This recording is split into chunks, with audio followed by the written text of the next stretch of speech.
radio for the masses. Headline edition, July 8, 1947. The Army Air Forces has announced that a flying disc has been found and is now in the possession of the Army. If the game is rigged, change the game. Game changer. I occasionally think how quickly our differences worldwide would vanish if we were facing an alien threat from outside this world. This is Fade to Black with your host, Jimmy Church, on the Game Changer Radio Network and KGRA, the Global Radio Alliance. I need your help to get to the year 1985. You're listening to Fade to Black with Jimmy Church on the Game Changer Network.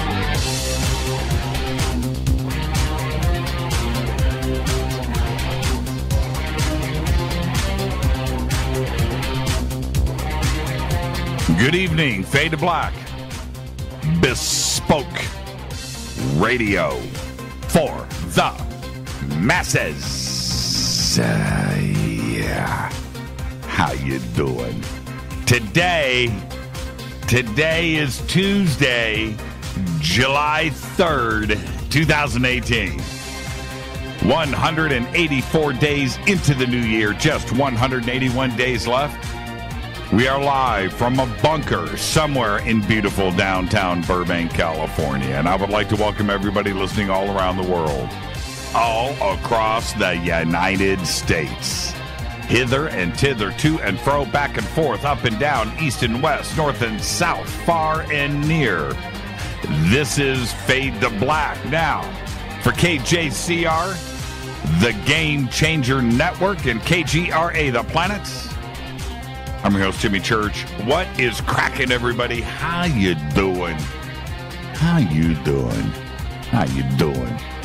I'm doing pretty good because we're headed towards a really cool 5-day weekend. I've got the 4th of July.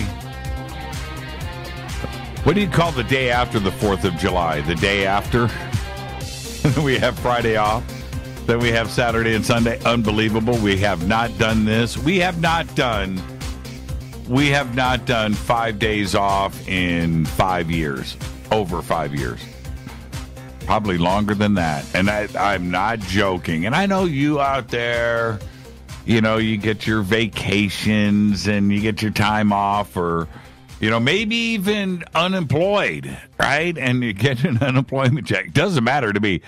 You guys have enjoyed time off, you know, however it comes to you. We have not. We have not had days off. We get one day off here and there. Sometimes we'll get two. If we're really lucky, we'll hit a 3-day weekend. It's rare. Okay, it is really uber rare. Most months, we've got one day off. In most months.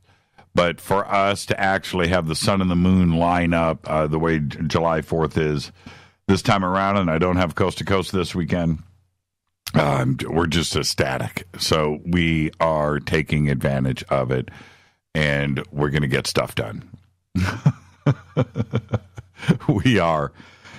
Clean out some closets. Yeah. Clean out the garage, but it's going to be fun. Just things that we haven't been able to do. And maybe if we're lucky, if I'm lucky, Rita will let me invite some friends over on one of those days, and we'll have a blowout. Low key. I mean, for those that will be there, the 3 maybe we'll invite over, 3 or 4. For them, it's going to be a blowout, you know. But so there you go. All right. Tonight, Michael Lee Hill is here. Great guitar player, great musician, 432, right? Tonight, we're going to talk about the recent Enki crop circles. He's got a great article over at michaelleehill.net that you can read if you haven't already. And there is some breaking news today about this, but I'm going to let Michael tell us all about that. That'll be at the bottom of the hour. And like I just said, we're taking tomorrow and Thursday off for the 4th of July. We'll be back on Monday, July 9th. Now, all right, kiddies, I'm going to let something slip right now. I'm going to tell you who the guest is for Monday. And I want you to go and check her out. Okay? My guest on Monday is Mrs. Smith. That's right. Mrs. Smith, the guitar god, will be our guest on Monday. Now go and check her out on Instagram, Twitter, YouTube. She's got a great YouTube page right there, and you can go and watch a bunch of really cool interviews and see her play. Check out her new guitar that she just got, the Meow guitar. Mrs. Smith will be here on Monday. I am very, very excited about this. Now, of course, we're going to talk UFOs and awakening and retreats and consciousness and finding herself and how she became who she is today and what makes her tick. And she's just so cool. So there's all of that. We're going to do all of that. We're going to talk conspiracy. She's got an opinion on everything too as well. So that's going to be on Monday. But then we're going to talk some music. Because she is a shredder. She plays just go and check out Mrs. Smith. That's all you've got to do. Thank you so much for tweeting that out, John. That is very cool. There she is, Mrs. Smith. Very funny, very together. Amazing player, amazing dresser, very fashion conscious. Mrs. Smith. There you go. Thank you for posting that. And so that will, you don't mean Emery Smith and drag. No, I do not. That is pretty funny. But, yep, Mrs. Smith is going to be here on Monday. I can't tell you how great of a show this is going to be. All right. Let's get this cracking. Let's get this thing moving right along tonight. We've got a lot to do. Michael Lee Hill is here. I spent my day over at OnStellar once again, and I posted an article today at OnStellar, onstellar.com, OnStellar.com. Posted an article today called Rock Stars and UFOs.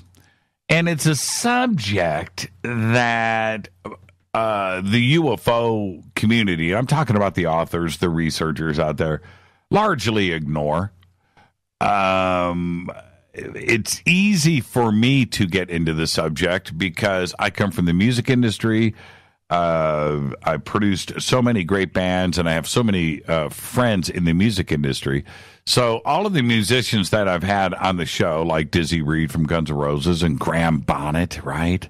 Tracy G was here from Dio, Doug Aldrich, and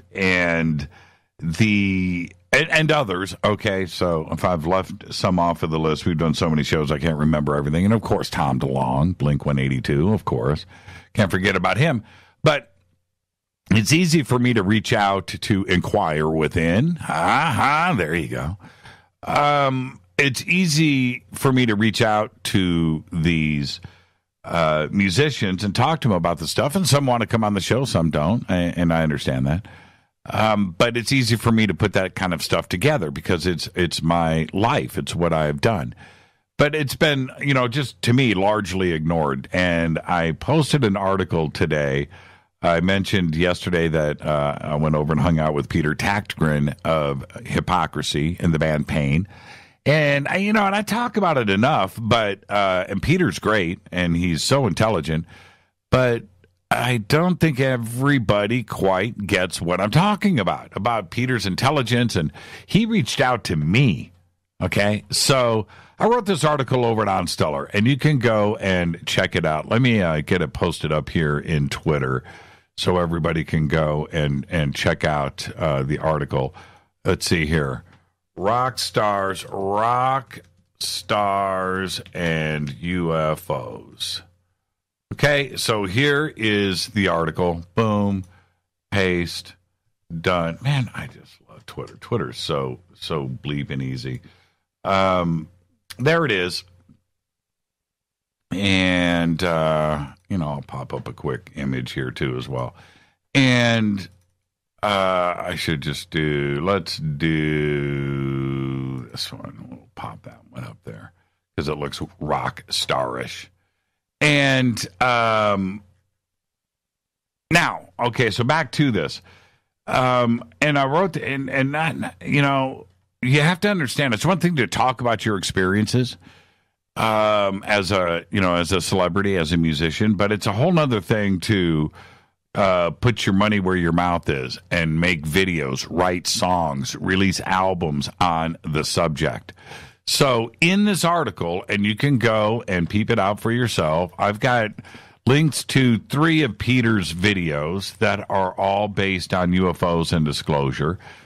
One by the band, his band, he's the singer and guitar player for all of these bands. Hypocrisy, the band Hypocrisy. It's got an amazing video called End of Disclosure. Go peep that out and listen to those words. In his band Pain, he did one of the most amazing videos. It's like a movie. It's called Black Knight Satellite. Check that out. And Peter as an astronaut.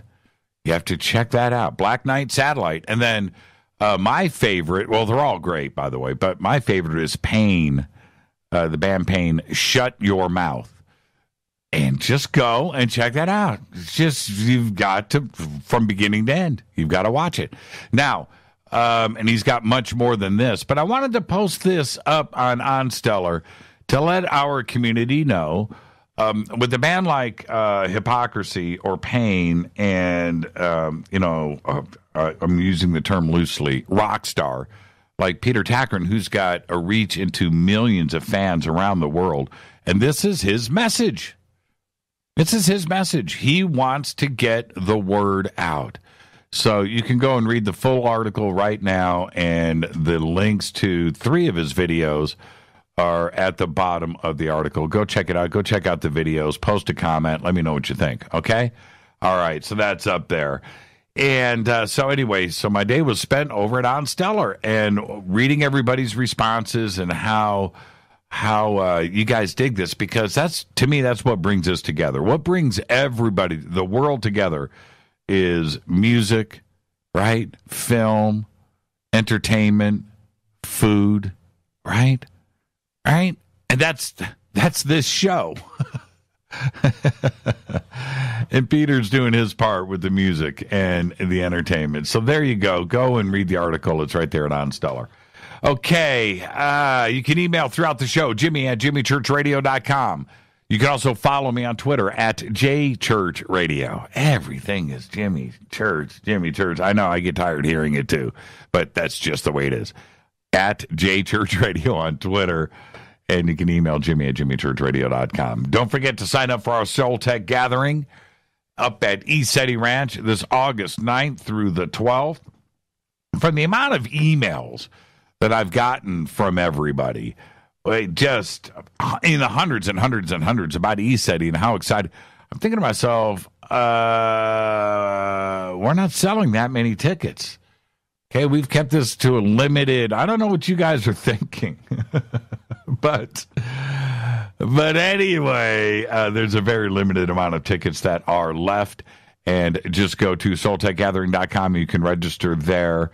And all the information is there that you need to get all set up at ECETI Ranch. And don't forget, Corey Good's going to be my special guest. We've got James Gilliland, Jason Quitt, Matthew Ryan, Michaela Sheldon, Teresa Yanaris, Holly Marie, Mary Gabrielle, John Lund, Dana Harvey, Billy Carson, Laura Cantu, and Christine Contini, all in one place teaching on one weekend. which is Soltech up at ECETI Ranch. Everybody in attendance, everybody that gets a full weekend pass, will get their own official Soltech Gathering T-shirt. Yeah. Yep. I can't wait. We're going to take a picture of everybody all at once. Boom. All wearing their Soltech T-shirts. That is August 9th through the 12th. Then, a week later, August 17th through the 19th, I'm going to fly out to Loveland, Colorado via DIA. Going to go look for the secret underground facilities while I'm there, coming and going. And that's with Corey Good, David Wilcock, Emery Smith, Tracy Yanaris, Gerald O'Donnell, and Jordan Sather, with 20 other speakers and presenters. DimensionsofDisclosure.com. Everything that you need is right there, DimensionsofDisclosure.com. Don't forget to subscribe to our podcast. We have over 880 archive shows, custom apps, Apple, Android, all platforms, just $2 per month. Just go to jimmychurchradio.com, click on that podcast banner. Just $2 a month. That's all you got to do. And if you want to become a Fadernaut over in our membership section of the site, you may become an official Fadernaut. Go and do it. You get the bunker cam. You get commercial-free downloadable archives. And if you get the Game Changer, you get that Fade to Black gear. You get autographed hat, T-shirt, all that stuff. And you get a private email to me. And I write back, too. I'm a day behind on my Fadernaut email. I got most of it today, but a couple snuck through from yesterday. So if you wrote, I'll get to it. Okay, I got 5 days off coming up in front of me where I can do whatever I want. Don't forget to visit all of our sponsors here. Life Change Tea, GetTheTea.com, River Moon Coffee, Ancient Life Oil, Sacred Skulls, Numana Food Storage, and Bearing Optics. Let's get the show cracking. Happy birthday to today. Tom Cruise is the double nickel, 55. Yeah, I know. He's Mr. Scientology. All right, I get it. But he was great in Tropic Thunder. He was. You think about all those great Tom Cruise movies, man. And all that highlight reel. Seriously, I'm not kidding about that. And then you throw in Scientology, and it's just like, But anyway, happy birthday, Tom Cruise, 55 years old. On this day in history, OTD, 1969. Rolling Stones guitarist Brian Jones is found dead of an apparent accidental drowning on this day in 1969. Then, 2 years later, to the day, 1971, Jim Morrison dies of heart failure in a Paris bathtub. There you go. On this day in history. That's amazing. Fader fact. All right. Here you go. You ready? I love my River Moon coffee. Fader fact. The television was invented only 2 years after the invention of sliced bread. And that is your Fader fact. Take that to your friends. Be the smartest person in the room. The television was invented only 2 years after the invention of sliced bread. And that is this planet Earth. We've come so far, right? That's absolutely amazing. Tonight, very special guest Michael Lee Hill is here. We're going to talk about the recent Enki crop circles. We've got breaking news. Breaking Enki crop circle news, I should say. That I'll let Michael tell you all about here in a few short minutes. And then we're taking tomorrow, Wednesday, and Thursday off for the 4th of July. We'll be back on Monday, July 9th, and our guest will be Mrs. Smith.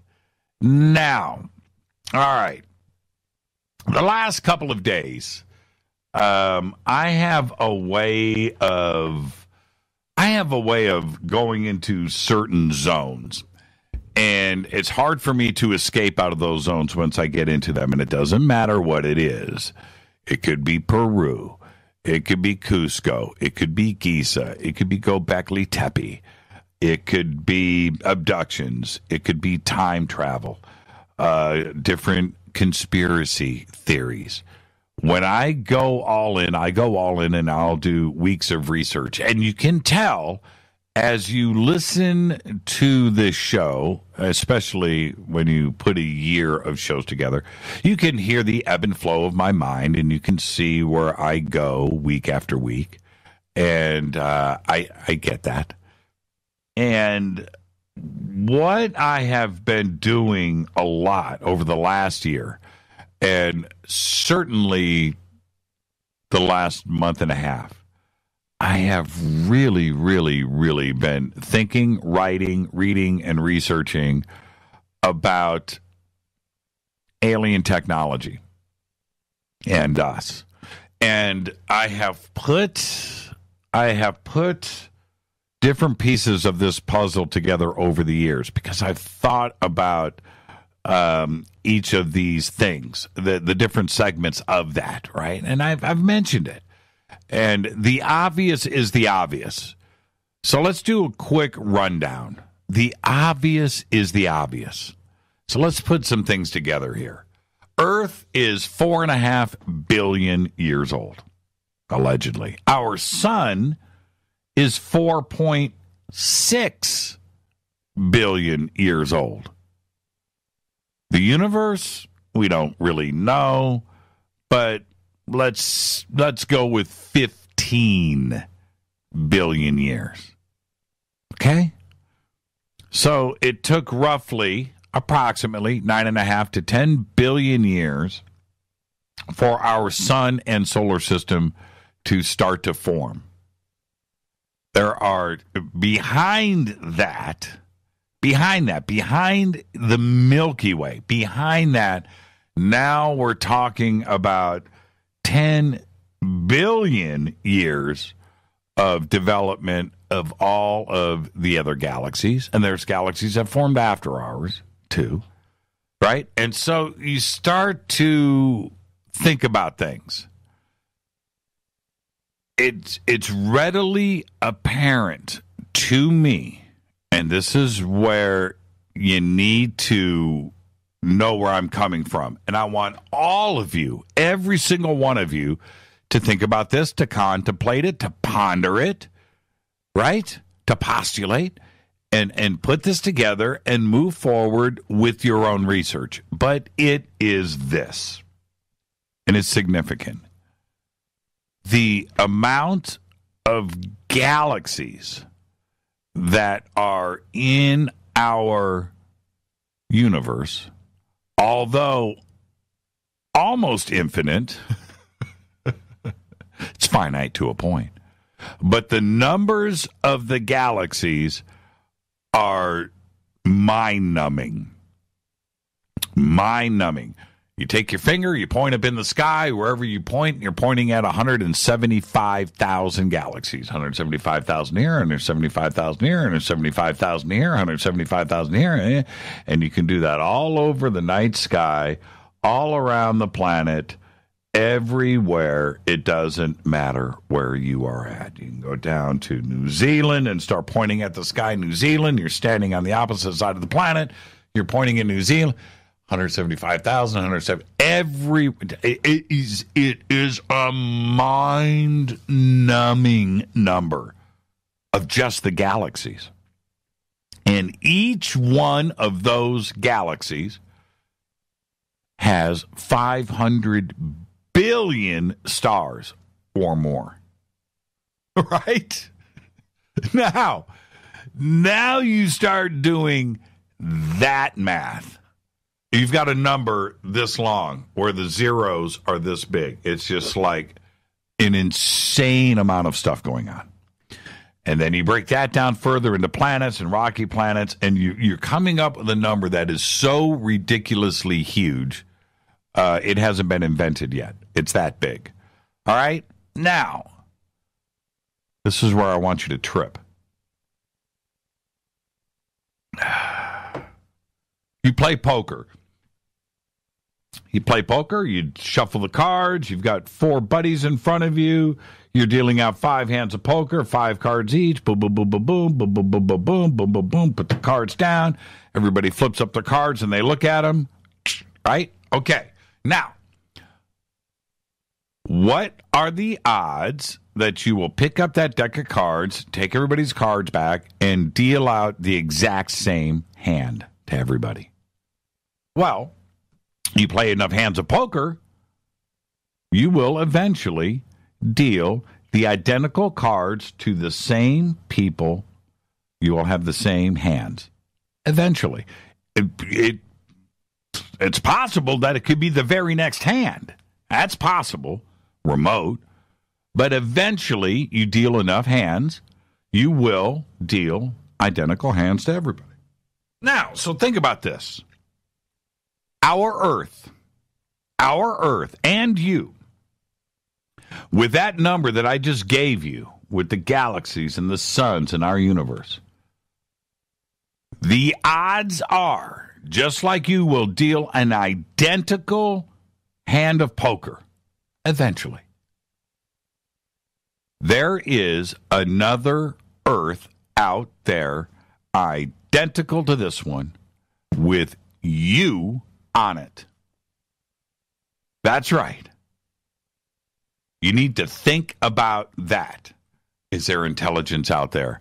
It's not that there is intelligence out there. There is another you out there. There is another planet Earth identical to this one. Identical. It is the craziest thing. Oh, man, Siri. Said that there is intelligence. See, as soon as I start talking about intelligence in the universe, Siri kicks in every single time. Isn't that weird? There is an identical Earth and an identical you. Somewhere out there right now, there is a radio host right now on an identical Earth talking to his audience about another identical planet to theirs in the universe. What more do you need to think about? I would love to find that planet. They would love to find us. They're looking. They're out there searching too as well. So, yeah, alien planets, alien solar systems, ETs, civilizations, communication, faster than light travel, bending space, wormholes, communication. Are they visiting us? Do they know that we're here? Of course. Now, are we alone in this universe? Of course not. There's another you out there. And there's a bunch of it. And that just shuts down the conversation as far as, are we being visited? Do they know that we're here? There is so much of it out there. The identical Earth is one thing, and then there's everything else that is in between. All of those different races and civilizations and species that are out populating galaxies and the universe. Think about that. That's right. That's what I do. And I am so deep into this subject about the numbers game and what is actually out there and what the intelligence is. It's incredible. And we're going to continue to do this on the show. That's what we do. I'm your host, Jimmy Church. Tonight, continuing that discussion, is Michael Lee Hill, the Enki crop circles. We're going to do all of that. Go to michaelleehill.net. He's got a great article right there. And let's have a good time tonight. And also, I didn't say it, have a great 4th of July, everybody. Just enjoy yourself tomorrow. Family, friends, do what you got to do. Fire up that grill. It's a great day for this country, the 4th of July. I'm your host, Jimmy Church, on the Game Changer Network and KGRA The Planet. I'll be right back with tonight's guest, Michael Lee Hill. Stay with me.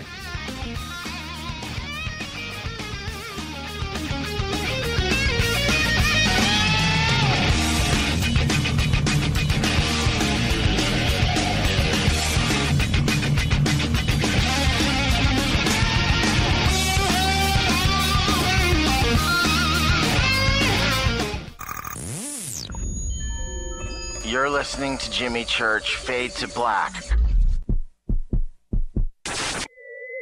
Fade to Black will now pause for alien identification. The station that talks the net. KGRA Radio. When you take the beans from Central America with dashes of Indonesian and African mixed in and then roast it to the dark side of Fade to Black, you create the ultimate brew of fringe. Introducing the Fade to Black blend from River Moon Coffee. Yes, River Moon's darkest customized roast was created for the love of Fade to Black. The alchemy of masterful roasting and smoking the beans is in every sip of this full-bodied, dark Java. I need my coffee dark, deep, with distinct bittersweet chocolate highlights, just like the bunker. Leaning further into the darkness of the roast is Fade to Black blend from River Moon Coffee. Just click on the banner at jimmychurchradio.com and use the promo code F2BBLEND for 15% off of your order today. Go Beckley Teppy. What can I say about the most popular tea on the internet? And what do customers say about Life Change Tea at getthetea.com? A lot. But by federal law, we at getthetea.com cannot make claims to how this product can enhance your health. We cannot even post our testimonies without being in compliance. So how do we get past the hump? Try our products at getthetea.com and see for yourself. You can send us a testimony, but we just can't post it. Bummer. Our products are GMO-free and organic. We pride ourselves in being the best we can be, and we urge you to take charge of your health. We're 11 years strong, and many of our customers have shared their successes with friends and family. Protect your colon. Log on to getthetea.com. That's getthetea.com. Getthetea.com. Getthetea.com. 9 out of 10 geneticists agree. Fade to Black is not your father's radio show on the Game Changer Radio Network and KGRA, the planet. Win big with KGRA this summer. Tickets and hotel accommodations to the biggest conferences, autographed books and DVDs, chances to win all-inclusive conference cruises, and private dinners with your favorite KGRA hosts. Click the contest tab at kgraradio.com for your chance to win big this summer. Your contact for the best alternative talk radio on the planet. kgraradio.com. Hi, this is Rob Reiner from Anvil, and you're listening to JimmyChurchRadio.com. What's up? I'm Chris. What up? This is Kyle Massey, and you're listening to Jimmy Church Radio.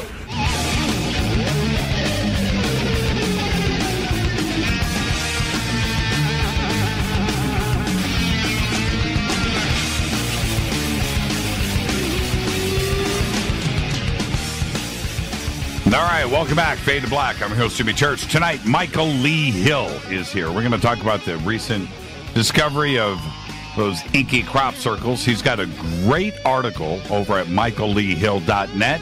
You should go and check that out. Great pictures, great data.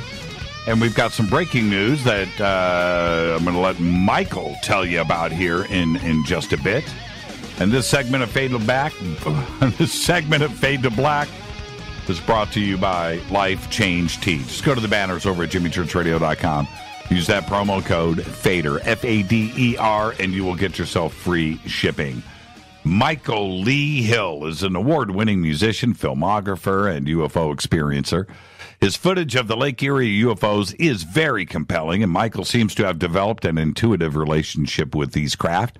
In his home state of Ohio, which I guess we can still go with home state, Michael has been cataloging video after video of UFOs over Lake Erie. The phenomena consists almost entirely of pulsating orbs of light, unusual lights, seeing changing colors, converging, separating over the lake. Stories of the unexplained phenomena date back over 150 years to the indigenous North American tribes. Tonight, We are going to talk crop circles and Michael's recent article on June 4th, 2018 called Enki, 7-Pointed Star Crop Circle, the Revealing of the Divine Ark of the Covenant. That's right. MichaelLeeHill.net is the website, and he's also the guest. Michael, good evening, my friend. How are you? I am doing fantastic. How you doing, Jimmy? Hey, I am doing great. And, in anticipation of having you on, I know that we get to talk a little music. We're going to talk some conspiracy and UFOs. And tonight we're going to do crop circles. I get to do everything that I know and love. Maybe we'll even talk some food. Okay, we'll get that out of the way, too, and just knocked everything out of the park. I said home state of Ohio. But you want to tell everybody about your recent move, or do you want to keep that all clandestine? Nah, it's all good. Just moved to Florida because I met my fiance. Her name is Sarah, and she's beautiful. And we actually met at the Serpent Mound during the eclipse of 2017, and NPR was there, which was interesting. We had over 1,000 people, and Chief Colin Light Eagle, who is a prominent chief of the Dakota. He's been on Ancient Aliens many times. Yep. He was, for the first time, he was heading this snake dance. And it's funny because I think he had a hand in this on a higher level, because me and Sarah got partnered up at this Native American snake dance during the Serpent Mound eclipse event. And I was about 2 people behind Chief, and he looks at me right when me and Sarah got together, and he said, "Michael, you in love yet?" Wow. I think I was. The rumor is she heard you on Fade to Black and went to the Serpent Mound. That's what I heard. That is exactly. She said, "I got to go to Serpent Mound because of everything I've learned from Jimmy Church." Congratulations, Yes. man. That's really cool. And now, are you in a spot in Florida that you're still able to make contact? Yes, as a matter of fact, she took me to her actual mound site here, because as we have got into before, the true Nephilim bloodline on this planet comes in through the Native Americans, and she is Native American. Females hold the highest level of authority, by the way. So when I got to Florida, she took me to her mound. And you know what was really interesting? This is a state park. It's called Crystal River. Going into the mound, they show how there's this trade route between Florida and the Great Lakes, the Iroquois up there. No one knows this, but we're going out the back door. And guess what is on the back door of the state park museum? What? Giant Flora de Lis. Oh, is that right? Yeah. I'm like, why is no one asking why this is here? Right. Oh, that's cool. Well, and Florida, because of where it is, of course, right? Let's not, we don't have to ignore that it's a beautiful state and the climate and everything else. It's been populated forever. Yes. And there's a lot of things going on in Florida. There is no question about it. It's a magical place. It's a magical state. I love Florida, and it's been there forever. And the one thing that I was surprised to see the mainstream media let go of was the underwater monument in Miami. Right, that was discovered, and during that construction process, and it was there, and it was like, it's 5,000 years old. It's this, and then it was in the news for a little bit, and then is completely gone away. But that's exactly what you can find in Florida. It's been populated forever. Indeed. And you know what's fantastic is I just met with Graham Hancock at the Serpent Mound, and his next book is called America Before, I believe. Right. And it's all about the reality of this unknown culture that was in North America long before Columbus ever got here. And I'm part of that bloodline, and it is the true Nephilim bloodline. So I told him, I said, Graham, you're like the cavalry showing up. Yeah, and to actually release this story. Yeah, I've talked to him about this before.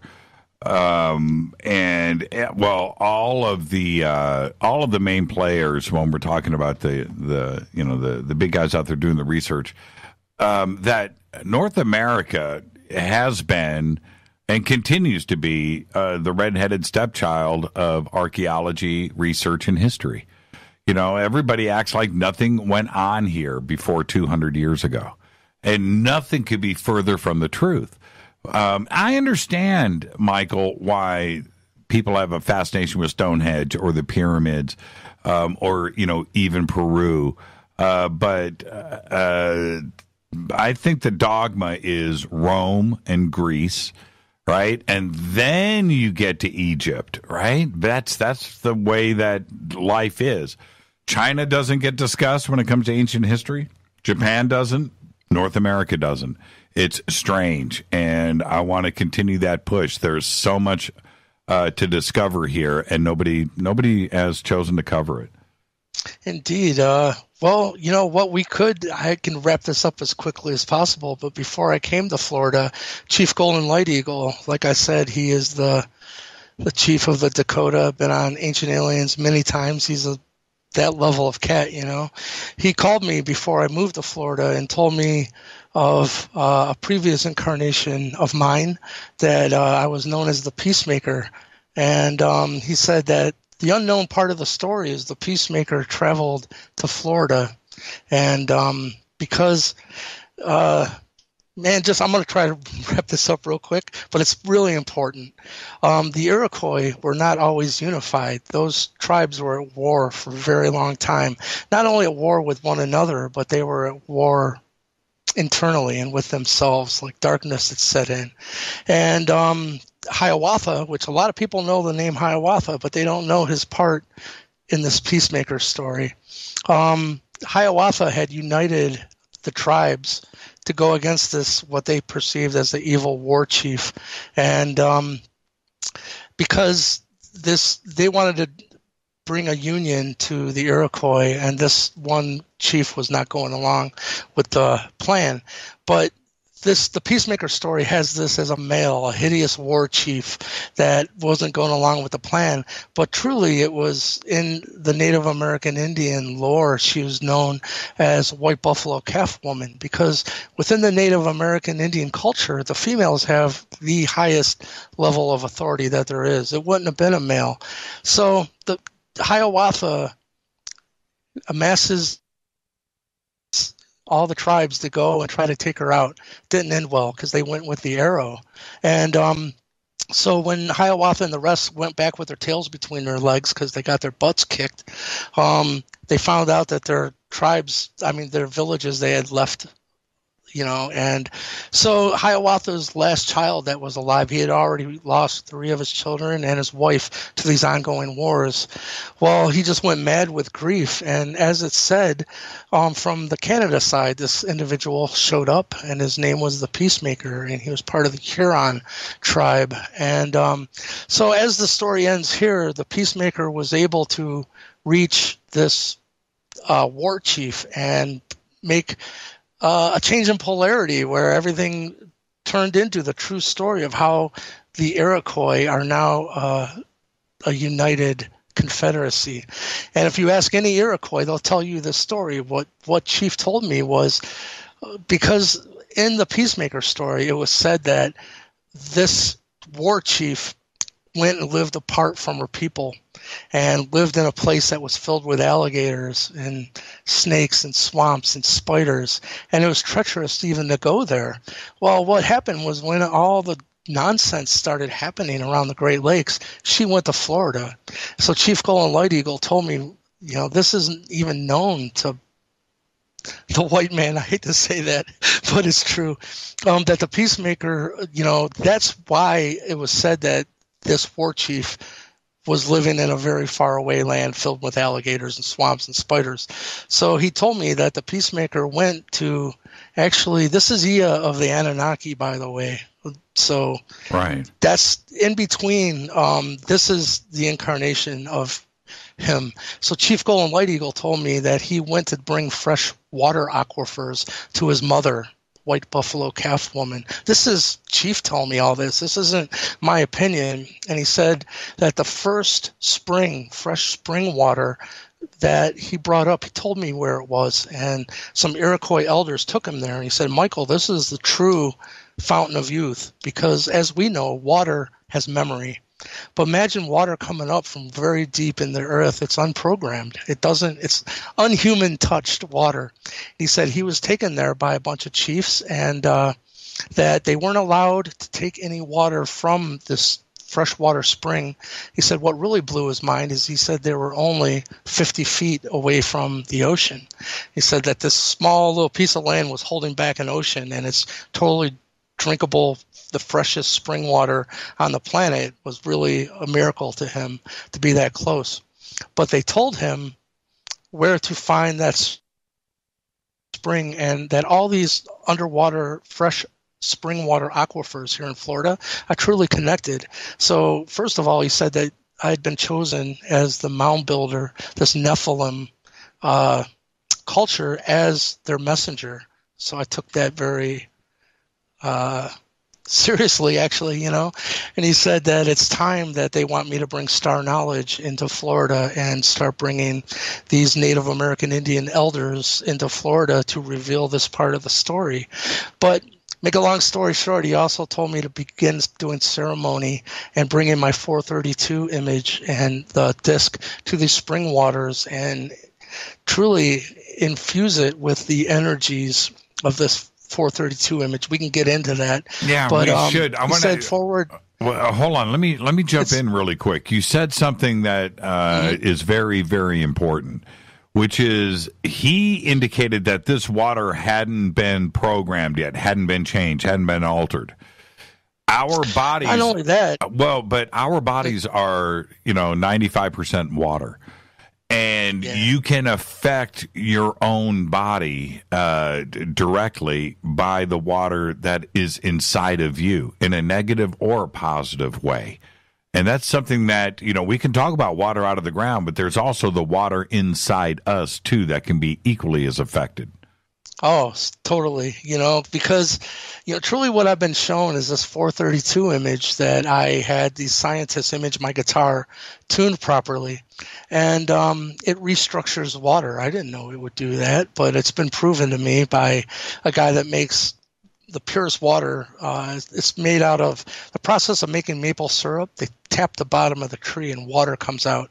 In the past, the farmers would just use it as scrap water to wash their hands and whatnot. But anyhow, I was at a conference and he called me over and said, I want to show you what the effect that your 432 disc image is having on this water. And he, make it short, he proved it to us that this image was restructuring the water. He said the only thing he'd ever seen that would restructure water in the same way as putting it through very high magnetic fields. So I asked him, I said, what do you think it is, the crystal disc, the glass that I'm, if people want to see, just go to my website, michaelleehill.net, and look at these crystal discs I create. He said, no, it's actually not that. It's the image itself. There's never been a pictorial depiction of a 432 frequency in this reality ever. So to tie everything together, Chief Golden Light Eagle said he was allowed to bring his medicine, his shamanic medicine, to this fountain of youth and to bathe it in it and do a ceremony. And when he came out, that medicine would take the effects of that fountain of youth out into the real world, so to speak.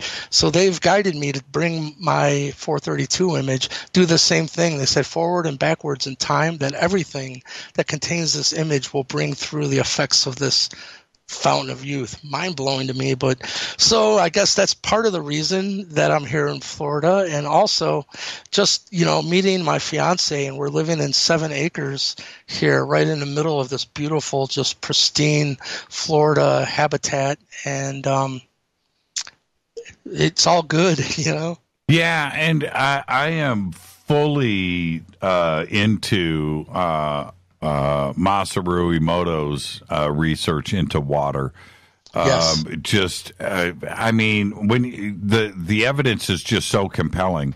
And you look at that, and you look at his results, which was nothing but repeatable, right? Repeatable. And you think about what that does directly to your body, to the oceans, to every, because water is life, right? I am very cautious about that now.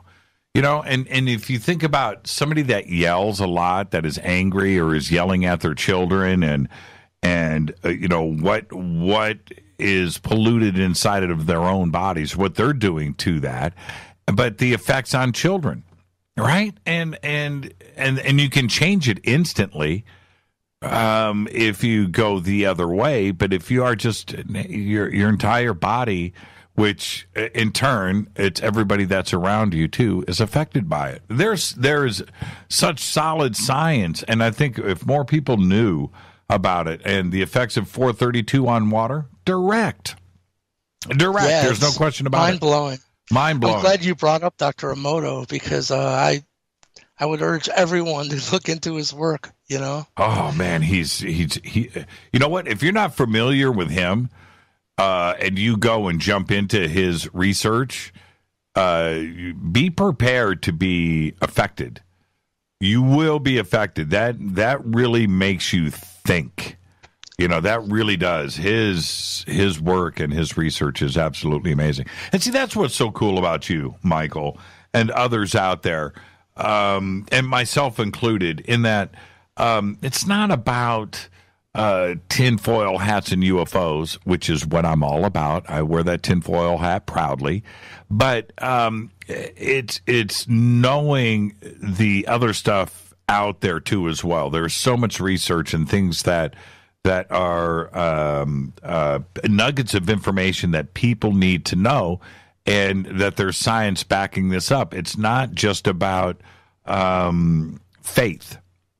Right? It's not just about, and faith is good, but you never know who you are walking by, and who is possessing this knowledge, and where it comes from. And that's one thing about you that I respect a lot. The research there. Oh, thank you, brother. Yeah, the research with you is pretty deep and strong. Now let's set up. We're going to head towards a break here in a few short minutes.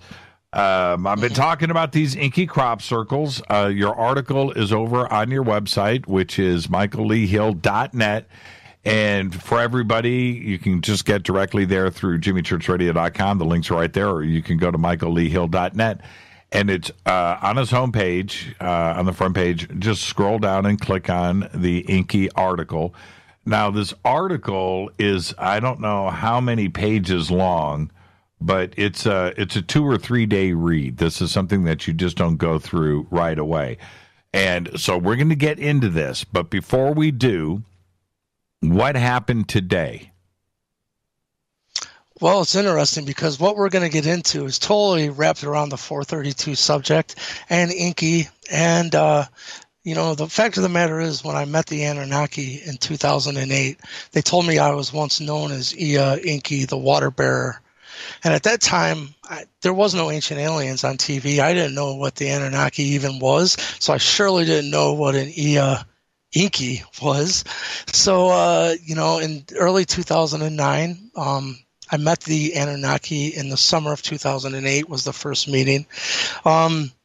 Early 2009, I said, well, listen, if you are who you say you are, and I am who you say I am, encode the name Enki into a crop circle, and I can guarantee you I will take notice. I'm a student of the subject.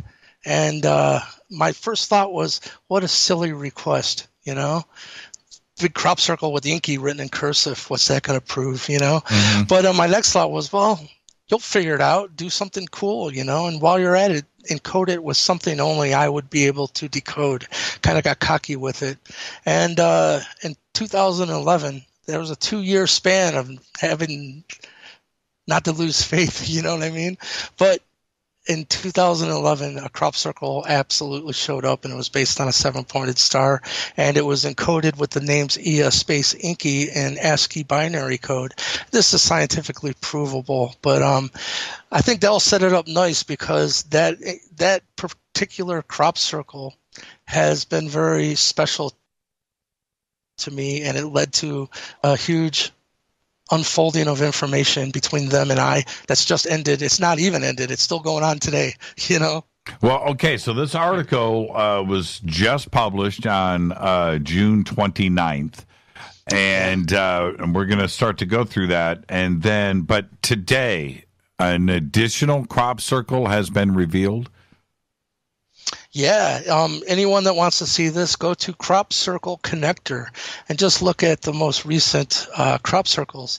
Well, today, a crop circle that is encoded with the name Enki, E-N-K-I, in an ancient alphabet. All the information is there, so I found it very interesting because, like I said, that's what started all of this anyhow, was meeting the Anunnaki and them telling me that I was once known as Enki, the water bearer. And this all started on this last round of like a serious downloading of this information on June 4th. And that's when this recent 7-pointed star crop circle showed up. But I don't know, you want to stop there? Yeah, I'm at Crop Circle Connector now. Where is it here? It would be the most recent. There's a tag there for the most recent crop circles. Yeah, it's on my Facebook wall too. I just posted it, a link right to it. Okay. Let me see if I can grab that for you. Well, no, I'll do it now. Don't even worry about it. So, cool. What city was this in? It was in Wiltshire, and that's what we can get into because one thing that they made me realize, first of all, with the Enki crop circle, when I asked them to encode it with something only I would be able to decode, because of the importance of that crop circle, I started making these crystal discs that I make with that image of the Enki 2011 7-pointed star crop circle. And but at the same time, I had been starting to study the scientific path of, it's called cymatics, and what it is it started off with a big plate of sand, and you take a bow and you could, it was tuned to a specific frequency. You'd watch the sand dance, and it wasn't random. Every time you hit a specific frequency, specific geometry was formed.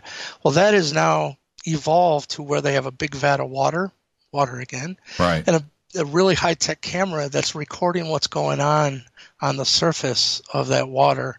And what you find out is, we can get into the 432 subject because it's the key to unlocking all of this. But, just because you have an A note tuned properly on your piano, the middle A note, there's still a lower A note. It's called an octave. I know you know this. Okay. But then a lower octave as you go down the keyboard. Well, it was Pythagoras that gave us our system of music, and it's really simple. It's just you divide by 2. So 432 divided by 2 is 216.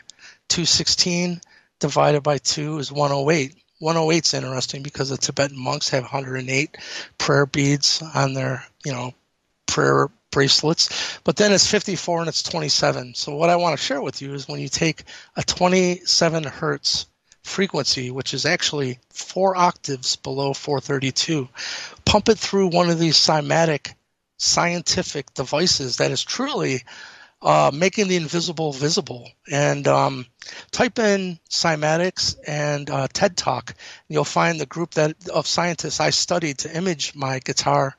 They have a TED Talk where they're showing the importance of this new technology.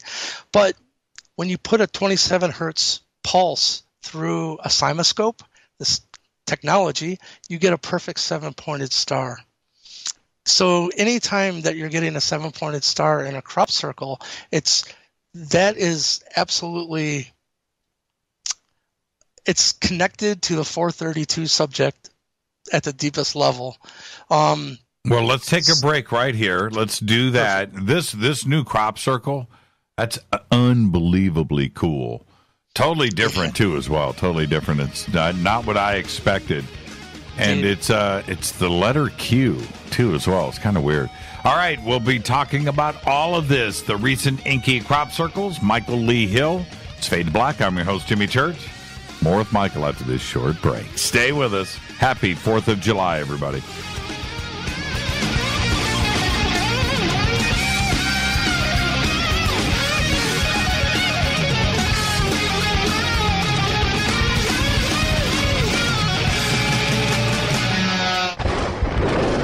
This is Fade to Black with Jimmy Church on the Game Changer Radio Network and KGRA, the Global Radio Alliance. This is KGRA Digital Broadcasting Station. Salt Lake City, Utah. Van Buren, Arkansas. Does your basement or crawl space have a damp, musty smell? Well, watch out. That's a sign of too much moisture and not enough ventilation. And that can mean increased mold growth and the buildup of harmful toxins and gases. Don't bother with a dehumidifier. It just circulates the same unhealthy air. Now there's a better way to remove these dangers and odors. It's with the computerized Wave Moisture Control Unit that reduces moisture and expels pollutants. We replaced our old dehumidifier with the Wave unit, and in only 3 weeks, our basement is dry and the musty smell is gone. Wave units require no maintenance, no buckets of water or filters, and costs only pennies a day to run. Breathe better, live healthier with an affordable, no-maintenance Wave unit. Call 888-717-WAVE, 888-717-WAVE, or visit dryhealthyhome.com. Dryhealthyhome.com. Ride the wave. Wave Home Solutions for a healthy, comfortable home. Hello, I'm Katie, and you're listening to my main man, Jimmy Church, on jimmychurchradio.com. Hi, this is Ray Hobbs here, repping the planet, and you're listening to my good friend, Jimmy Church, Fade to Black, on the Game Changer Network and the KGRA Digital Broadcast Station. This is Toby Kebbell. You're listening to jimmychurchradio.com. Don't hurt me, Jimmy.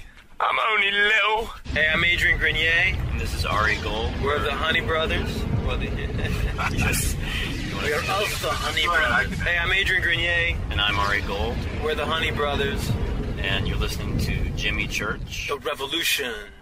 This is Micah Hanks of the Gralien Report, and you're listening to Jimmy Church on Fade to Black, across the globe on the Game Changer Radio Network and the one and only KGRA Radio, The Planet.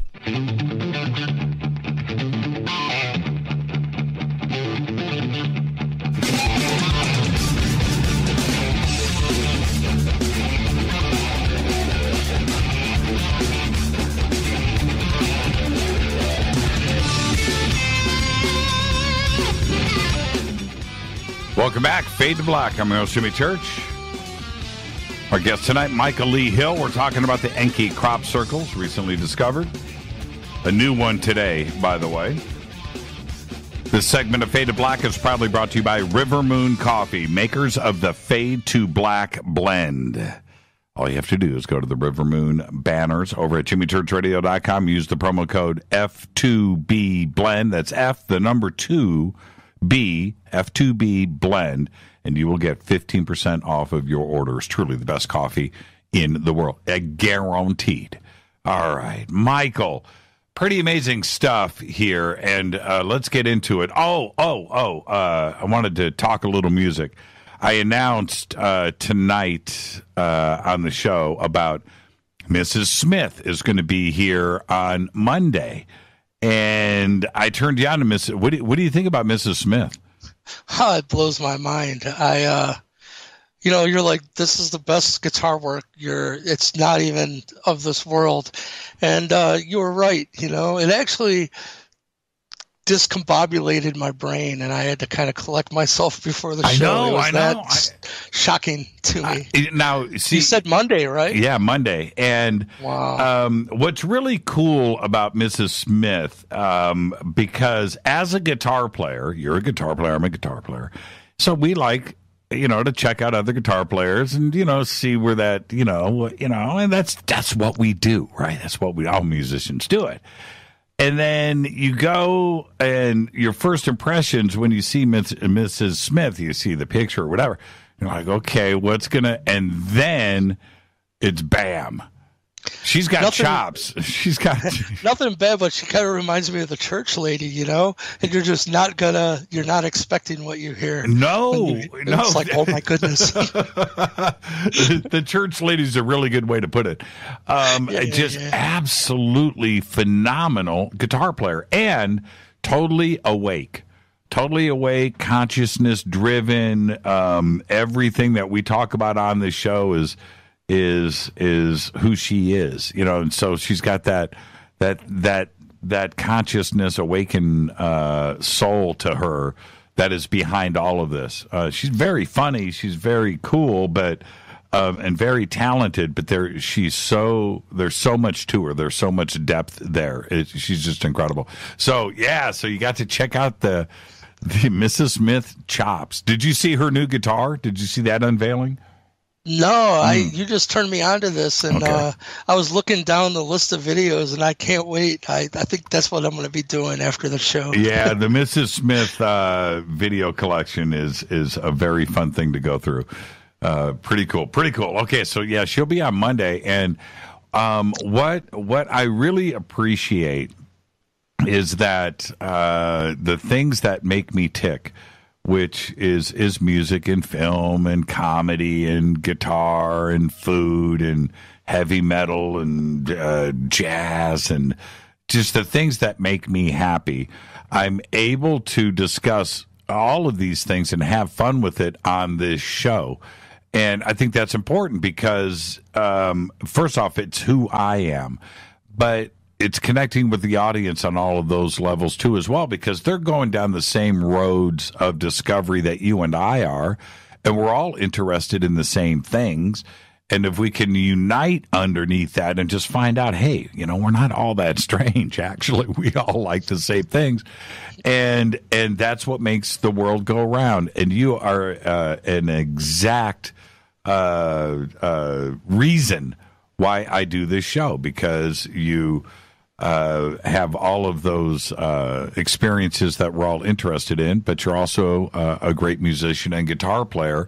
And that, for me, is what drives this audience to this show. So thank you, man. Thank you, brother. That's where my head is at right now, is let's figure this out together, So I really appreciate the opportunity to share what these revelations that's coming to me, and especially with these new crop circles. What they're telling me, I'm talking about friends in high places. Mm-hmm. It's really blowing my mind. It's at the very furthest reaches of my even being able to process it. I'm at the article now. And it's a long article. Which part of the article shows I want you to tell the audience where to find them, the two recent crop circles. You know what? The easiest way is to go to Crop Circle Connector and go to, the recent 2018 crop circles. You can, view them all. And not only that, there's some really mind-blowing new drone footage that is 4K that's shot of these crop circles recently. And that's never been done before, to see these things in their glory, so to speak, is mind-blowing. And when I tell, the audience what I've found out, you'll see why that these are so important. I made a meme and it said, while we're all being distracted by Hillary and Trump, there are crop circles showing 7-pointed crop circles showing up all around Earth's latitude line of 51.428. You find out that latitude line runs right through Avebury, through Wiltshire, where Stonehenge is, where Salisbury Hill. Well, let me back up just real quick, because I'll tell you, after that crop circle showed up in 2011, after I asked them to put it there. And I said I'd been starting to study cymatics. Well, I had just created one of those Enki discs based on a 7-pointed star. By the way, where I'm getting this is anyone right now, just go to your calculator, type in 360 divided by 7. You're going to find out it's 51.428. That happens to be the exact same latitude line where these crop circles are showing up through the UK. It's not accidental. They're guiding us into unlimited free energy, new technology that actually lines up with Tesla. We can get into that. But so after I make this Enki crop circle, 7-pointed star, I make a whole disc set, 7 notes of the musical scale, but tuned properly. A diaspan is where your standard is, and this is A equals 432, not 440. But so I had created this whole disc set. The last disc I made was an A equals 27 hertz note cymatic image embedded into this disc. When I seen it, I was like, why does this thing look so familiar? And it was actually just evading me. I couldn't think of why. I didn't put 2 and 2 together that it was the crop circle. I sat there and I just stared at it. My mind is like, just settle down, chill out, just look at it, it'll come to you. Well, 10, 15 minutes went by, nothing came to me. So I'm like, well, maybe it'll come some other day. Right when I put the disc down, I looked at the Enki crop circle. I seen the same 7-pointed star. Tears flowed. It was such serious revelation to me. But how this is all connected with this most recent rash, I've had such a hard time communicating just that fact that a 7-pointed star is related to the 432 subject. They're intertwined. And finally, on June 4th of this year, I was just becoming obsessed with it. I just wanted, I hadn't communicated this, and something was telling me it was very important. So that night, I showed a picture. I made a meme, and this is available on my, I think it's in the actual article that you're talking about from my website. And I showed the disc with that 7-pointed star being created from a 4 octaves below 432. Then I posted the picture of the Enki crop circle. And I said, someone's trying to tell us something. That's when, a couple days after that, which I told my fiance, Sarah, I said, this feels so good. I finally think this is the best way to communicate, the relationship of these crop circles, the 7-pointed star to the 432 subject. But then right after that, when I posted this meme, it was June 4th. As you'll see, that's when the new 7-pointed star showed up out of nowhere. So I was blown away. I'm like, boy, if this isn't confirmation that the same day I released this information on the 7-pointed star, this new crop circle showed up. But first of all, in my head then, one night, you can ask Sarah, I just couldn't even sleep. This voice was kept telling me, you need to divide 360 by 7. Divide 360 by 7. Divide a circle by 7. And so finally, when I did, I typed in 360 divided by 7. Like I said, it's 51.428. So instantly, now mind you, that arc is forever tied to a 7-pointed star. It is the arc between the points of a 7-pointed star is precisely 51.428. So at this point, I started looking into, well, I wonder if this number is significant. First of all, what I found blew my mind is it's the actual angle of the Great Pyramid, the wall. What even gets more mind-blowing is the pyramid is actually 8-sided. A lot of people don't know that. That's right. Yeah, and you can only see the 8 sides on the spring and the fall equinoxes. So think of the engineering. Every single block was made to go from an angle. Some people have it 51.5 to 51.8. But obviously, if there's 8 sides, there's another angle involved.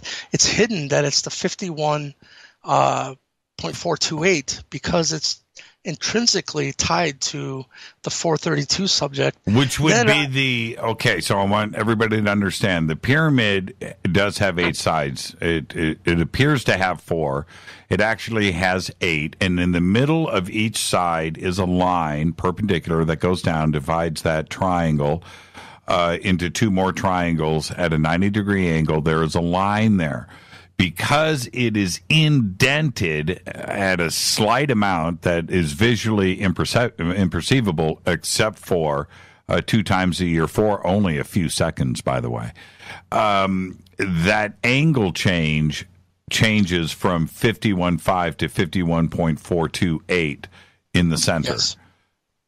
Yes, and it's really interesting because what I started to realize as well, that the whole building of the pyramids is built on a 7-pointed star, meaning if you take the sacred geometry of a 7-pointed star and you superimpose, the biggest pyramid, it fits perfectly into the middle bracket of that 7-pointed star.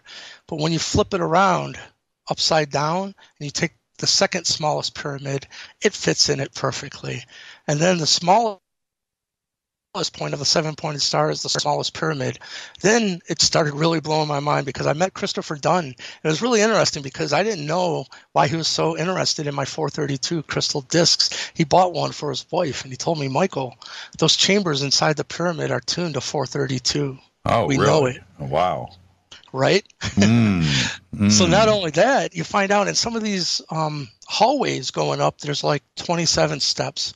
Then you go up another level and there's 54 steps. Then 108 steps. They're encoding octaves of 432 into the actual dimensions and like the blueprint of these pyramids. Now, take into effect that these crop circles are showing up on the 51.428 latitude. Now, let's stop right there for a second. Avebury is located at latitude 51.428. Indeed. Mind-blowing, isn't it? This is what they've been guiding me towards, and we're not even done yet. The end of this story is blowing my mind. It's truly incredible, isn't it? Well, you have to remember, not you get it. I'm talking about the audience, that when we look at these structures that are in stone, if you want to preserve a message for as long as possible for the future, you're going to do it in stone. We do it today. Okay, we do it today. And this encoding, these messages are hidden in plain sight at different sites around the world, and you just apply a little logic to it, and the messages start to reveal themselves.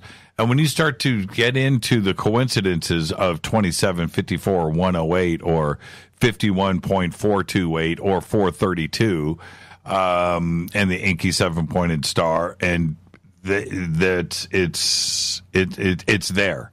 It's there, and you can't deny it. You just have to figure it out. What is the message? What are they trying to say to us? Yeah, what I think is going on is it's leading us into unlimited free energy. And take the fact that they know that water was brought into the pyramids from the Nile. And the idea is that with like a hydraulic system to control the in and out going down into the bottom chamber, imagine the water splashing the top of that, hitting it hard, where the whole pyramid is vibrating. And then take like Christopher Dunn's information that the chambers above it, they know they're tuned to 432, meaning, if you went through a frequency sweep, you would see at certain points there's no resonation in the chamber at all. But when you hit 432, it's so amplified, it's mind-blowing. You can find some videos on YouTube of some people chanting in the proper frequencies, and it sounds like there's an orchestra. So imagine that it's a 432 frequency accelerator like we can't even imagine. And then think of water being able to be separated into oxygen and hydrogen. Think of hydrogen bomb, right? How much energy is there? If it's reaching the keynote resonant frequency of water, which it does, like I said, even at low resonance, it's restructuring water just from the image of it alone. That's my theory right now. What they're telling me is these pyramids were machines that could actually create unlimited free energy from water by hitting the proper resonant frequency. Better way to think about this is like if someone taps a glass and gets that note of that glass, and then you have a singer with a really prominent voice and they hit that exact same frequency, the glass shatters. Everyone knows that. So imagine once you know the resonant frequency of water, and through nothing but frequency, you can separate it into oxygen and hydrogen. You have a list here of, and I want to be clear. I want you to explain this. Mm-hmm. You say in the article, I decided to look up all the reported crop circles starting in 2009, sorted by order found, date, county, town, crop, and map coordinates. What I've uncovered has been so startling to me that I don't think I am even going any further with this line of research, because they are all around Earth's latitude line of 51.428, followed by 15 exclamation points. Now, okay, so I'm looking at this list starting at April 14th, April 19th, 21st, 23rd, 25th, all the way through May, June, a ton in June and July, through August 29th of 2009. I don't know how. So are we talking about, on this list, I want to be clear here, these are all individual crop circles on or around 51.428. I see here 51.427, 4267, 425, 425, 426, but they're all within a thousandth of a degree of 428, or maybe a tenth or a hundredth of a degree, but they're all right there, right? Is that what I'm seeing on this list? Yeah, indeed. And that's only 2009. That's why I'm like, well, there's no reason to even go on. They're all around 51.428. But how they're showing it in my mind is, picture a line going around the Earth. And then if, like, I would love to see ancient aliens do this. Tell them to talk to me. Imagine every year you show that crop circle along that latitude line where it was. I think it's going to dot it like you have 93 crop circles listed here. Yeah, that's just in 2009, and they're all around that 51.428 latitude. It just blows my mind, because truly, if they're pointing to the seven-pointed star and its connection to 432, unlimited free energy, and what I want to say is the crop circle that showed up on June 4th, 2018, the day that I released this information on the seven-pointed star, it had what was revealed to me. It's got 14 Mayan calendar Baktun long count symbols going around it. So what I found out was, in the Mayan calendar, it ends with the 13th Baktun, and each Baktun is 144,000 days, by the way, and that they didn't have any other Baktuns, because they said, as the calendar works, it wouldn't make no sense, because between the 13th Baktun and the 14th Baktun marks the end of the age of Pisces and our entry into the age of Aquarius. Aquarius, the guy holding a buckets of water, right? Well, back in Sumeria, Enki is always depicted with either water erupting from his shoulders, or he's holding buckets or pitchers of water, and he was known as the water bearer. So the age of Aquarius is the age of Enki. And all of the prophesied changes that we would see that would lead mankind into a new golden age, that's what's truly happening. And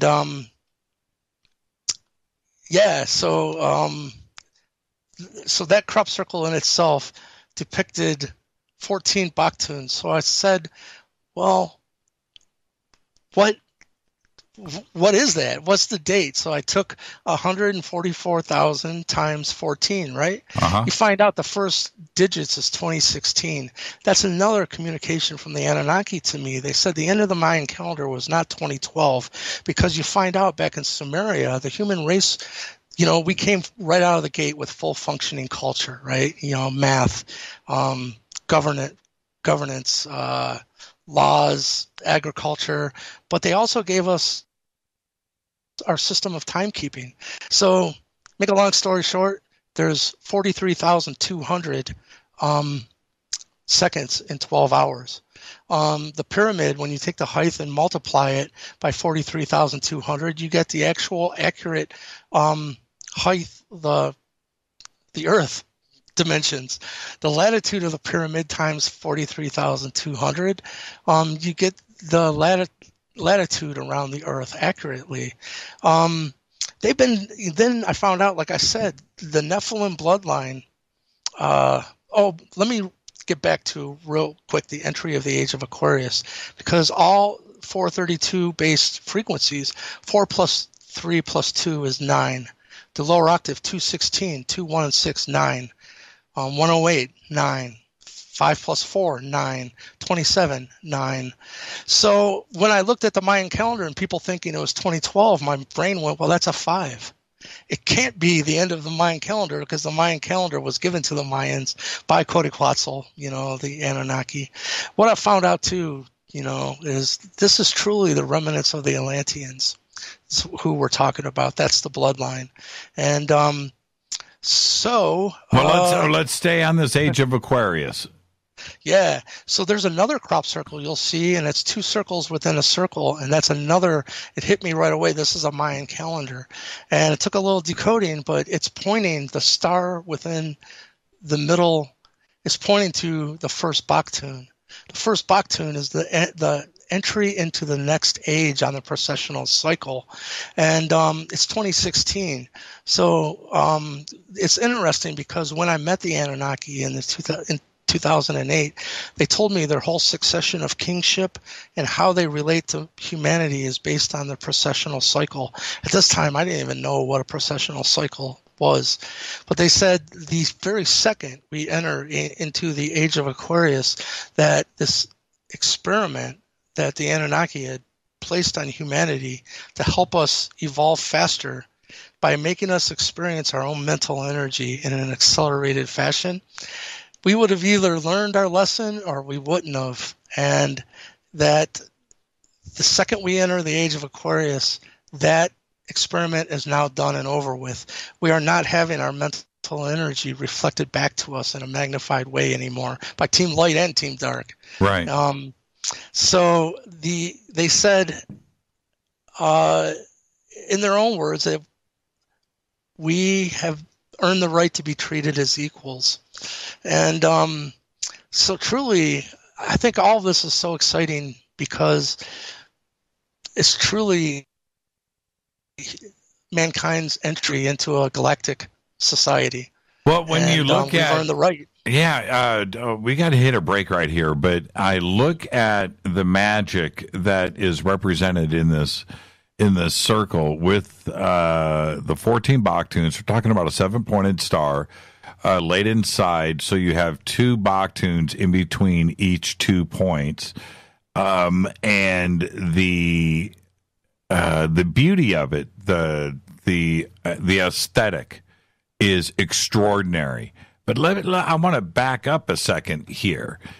If this isn't something, divine or off-world that is creating it, if this is some ingenious human artist that is creating it, I can't imagine what it would take to go out into a field and lay this out geometrically and get it done. It's impossible. And now it could be human created, Mike. It could be. I get that, and there's people out there that are going to say that it is. I'm looking at this, and the technical side, the logistical side of pulling off something like this is extraordinary, next to impossible. But I'm talking about the mind behind it. Who would go into the Mayan calendar, pull up the Baktuns, lay this out in a 7-pointed star like this for what reason? What, just to be cool? Just to say that they did it? Well, I'm not so sure. I think there's something going on here, my friend. Let's take a break right here. Our guest tonight, Michael Lee Hill.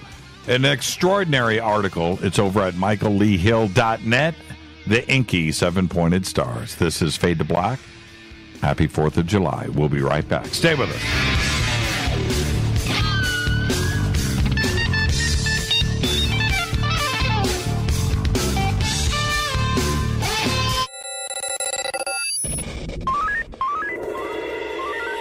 Way out here, we listen to Jimmy Church.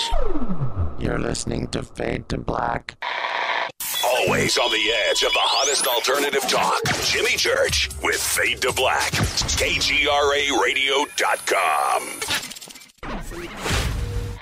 ¿Qué tal, mis amigos? Yo soy Mario Carson, el tiburón, y los invito para que escuchen a mi buen amigo Jimmy Church Radio. ¡Claro que sí!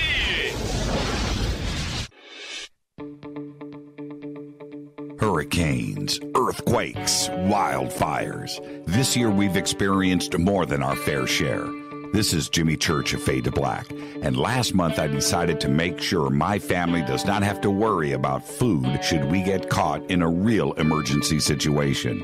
Introducing Numana, a healthy, storable product that tastes so good that you'll want to eat it every day instead of just during those times of duress. All Numana products have a 25-year shelf life, are MSG and GMO-free, no preservatives, and are made in America. With the Numana pack in your home, you'll be able to sleep at night knowing that you've protected your family. Not only have I tasted and tested, I own it. Now you can too. Just click on the Numana banner on JimmyChurchRadio.com and use the promo code Jimmy when you order. In addition to a discount, we'll send you an autographed Fade to Black t-shirt. Seriously, go Beckley Tappy.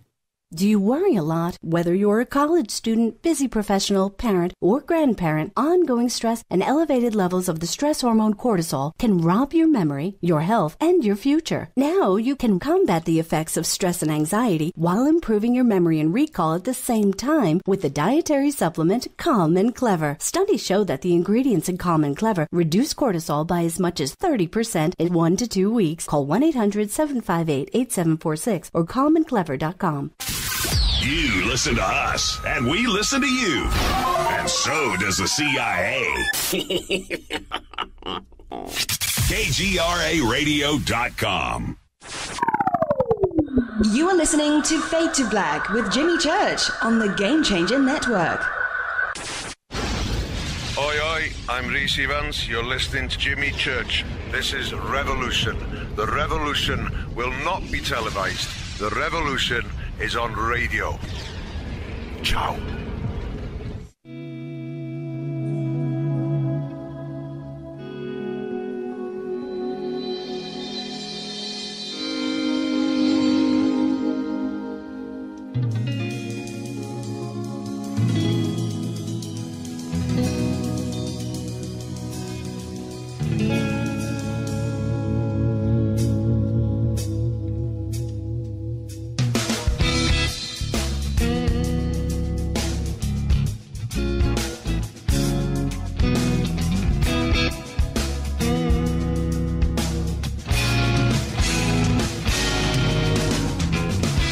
Welcome back. Fade to Black. I'm your host, Jimmy Church. Happy 4th of July, everybody. We're taking tomorrow off. We're taking Thursday off. We're taking the weekend off. We're going to spend it with family and friends, and we hope that you do too. Be safe.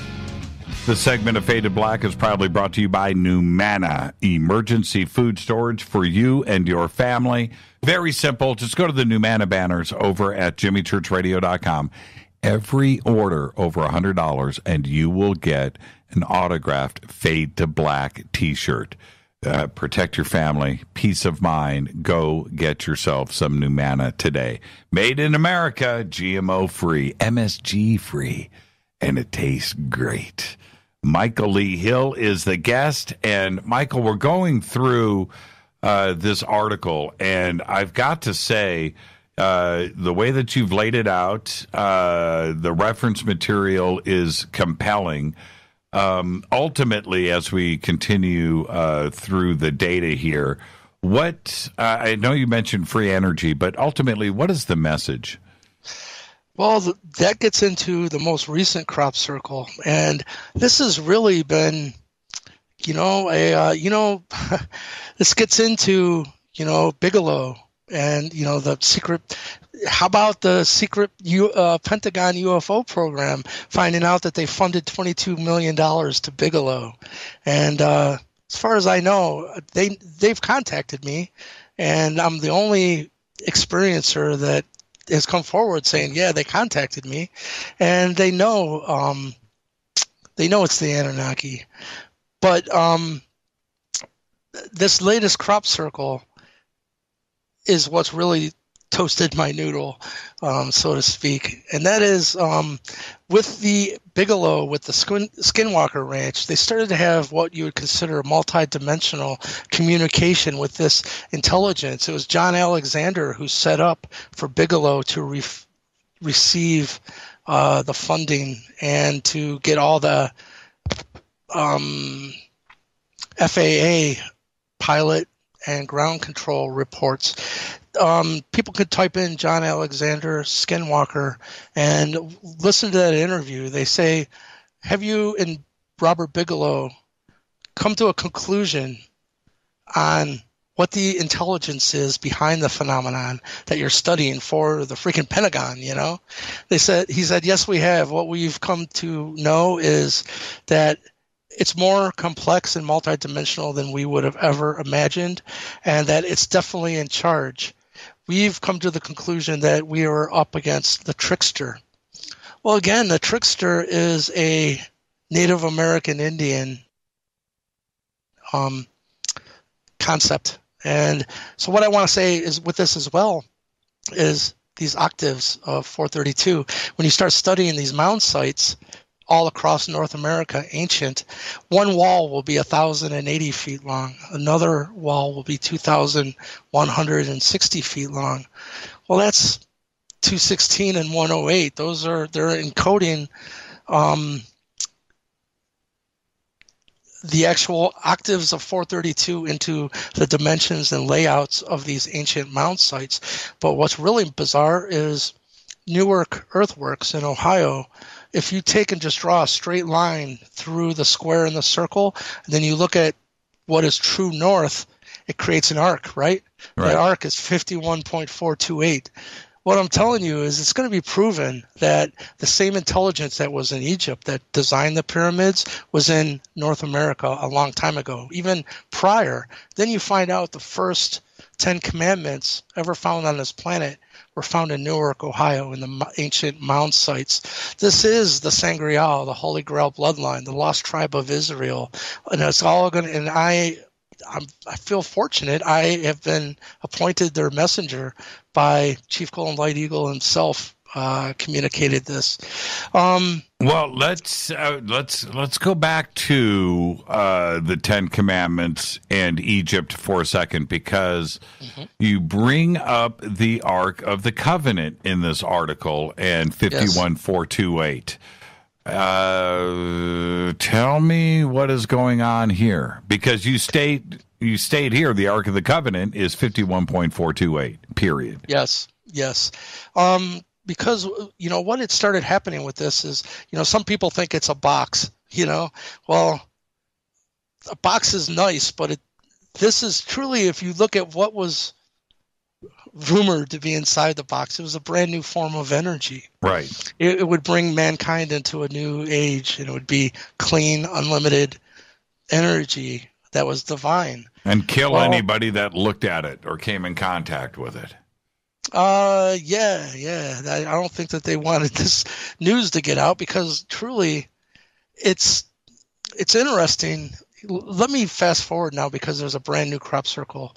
And what had happened was getting into the Bigelow, knowing it's the Anunnaki, and that type of communication, multidimensional communication, is what I'm having right now with them.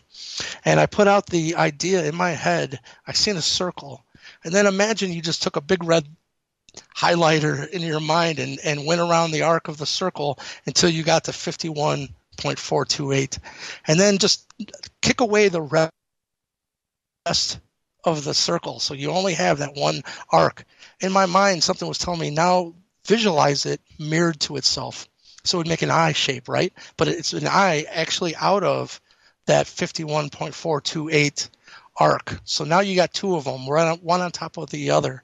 And my next thought was, oh my God, I wonder what that arc would look like as a 7-pointed star. You know, the next day it showed up for real in a field, and I have photos of that as well. And what it's revealing to me is all sacred geometry. Like, everyone knows everything from atoms to galaxies adhere to what we call sacred geometry. And that's because, you know, Fibonacci sequences, the golden mean, everything that we know of. Well, the beginning of that is called the seed of life, sacred geometry. And it's interesting because if you take a circle and you divide it by 7, you get 51.428. But if you take that same circle and multiply it by 7, you get the seed of life, or the origins of life pattern of sacred geometry, and it forms a flower. Yes, right in the middle of it. And what you find out is that is what it is because, first of all, our reality is formed from it. And it's what it is because it's all created by what's called Vesica Pisces, sacred geometry, which is just one circle kind of pushed into the other one to make an arc between them. And but what happens now is in that new crop circle, they're showing us a brand new seed of life. It's a 7-pointed star instead of a 6-pointed star. And instead of 7, like the seed of life that we know of is one circle and then 6 going around it. And that creates that flower. But in this one, it's still all Vesica Pisces, which is mind-blowing. But there's no circle in the middle. It's still 7 circles, but now they're forming a circle around it. Imagine that they're showing us, like, imagine a caterpillar that's going to become a butterfly. They're showing us the next phase of human evolution, and all life as we know it will be based on a 7-pointed seed of life that is still just created from Vesica Pisces. What that means in my head, I don't even know. Like, this is all happening in real time. And that new crop circle that encodes this Ark of the Covenant 7-pointed star just showed up about a week ago. Now, I'm looking at it here, and the arc that you're talking about, and I'm looking at these 2 circles that intersect. The arc that you're talking about is represented here with the 2 intersecting circles, correct?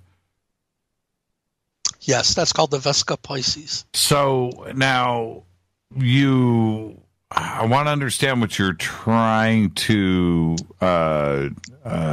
explain here. That you imagined, you dreamt this arc with a highlighter, right? The 51.428, and stopping on the circle. And then the next day, this crop circle showed up with the 2 intersecting circles representing the 51.428 highlighter arc that you had dreamt about? Yes. That's insane. Yeah. That's insane to me.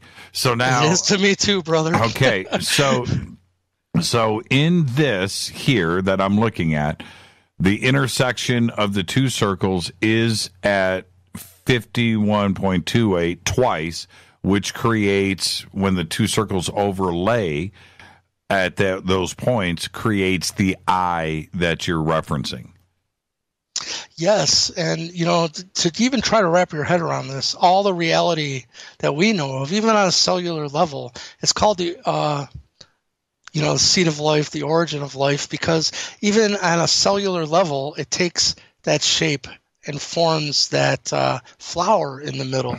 What they're pointing towards is like a caterpillar into a butterfly, like a whole new reality for mankind that is way more multidimensional. It's 7 points instead of 6. It's a whole new, seed of life that has never been presented to humanity before. And here it is in a crop circle. And it's because I asked them again, like I asked them to encode Enki into a crop circle. I asked them to encode that arc mirrored with itself, made into a 7-pointed star. I wanted to see it. I become almost like obsessed with it. I work with a jeweler now, and I've put out some lines of jewelry on some interesting concepts. And I've already talked to him. I'm like, this is it. We need to make this version of the 7-pointed star. And it's interesting because it's unknown to humanity. I've looked far and wide on YouTube and the internet, and no one knows about.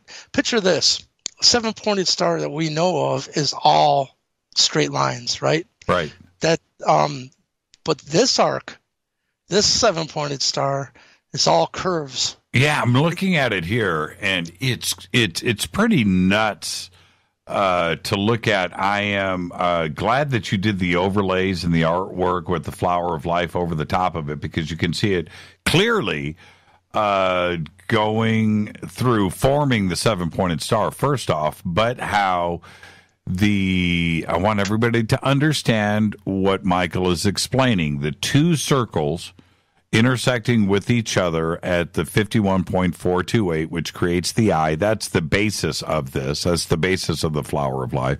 You continue that 7 times, and then you create the flower of life in the middle. If you look at this crop circle picture, the aerial view, you can see on the inside of the 7-pointed star, the very thin black lines that are there is the flower of life. It doesn't continue outside of the 7-pointed star. An ingenious design, completely encoded, Michael. This is fascinating to look at.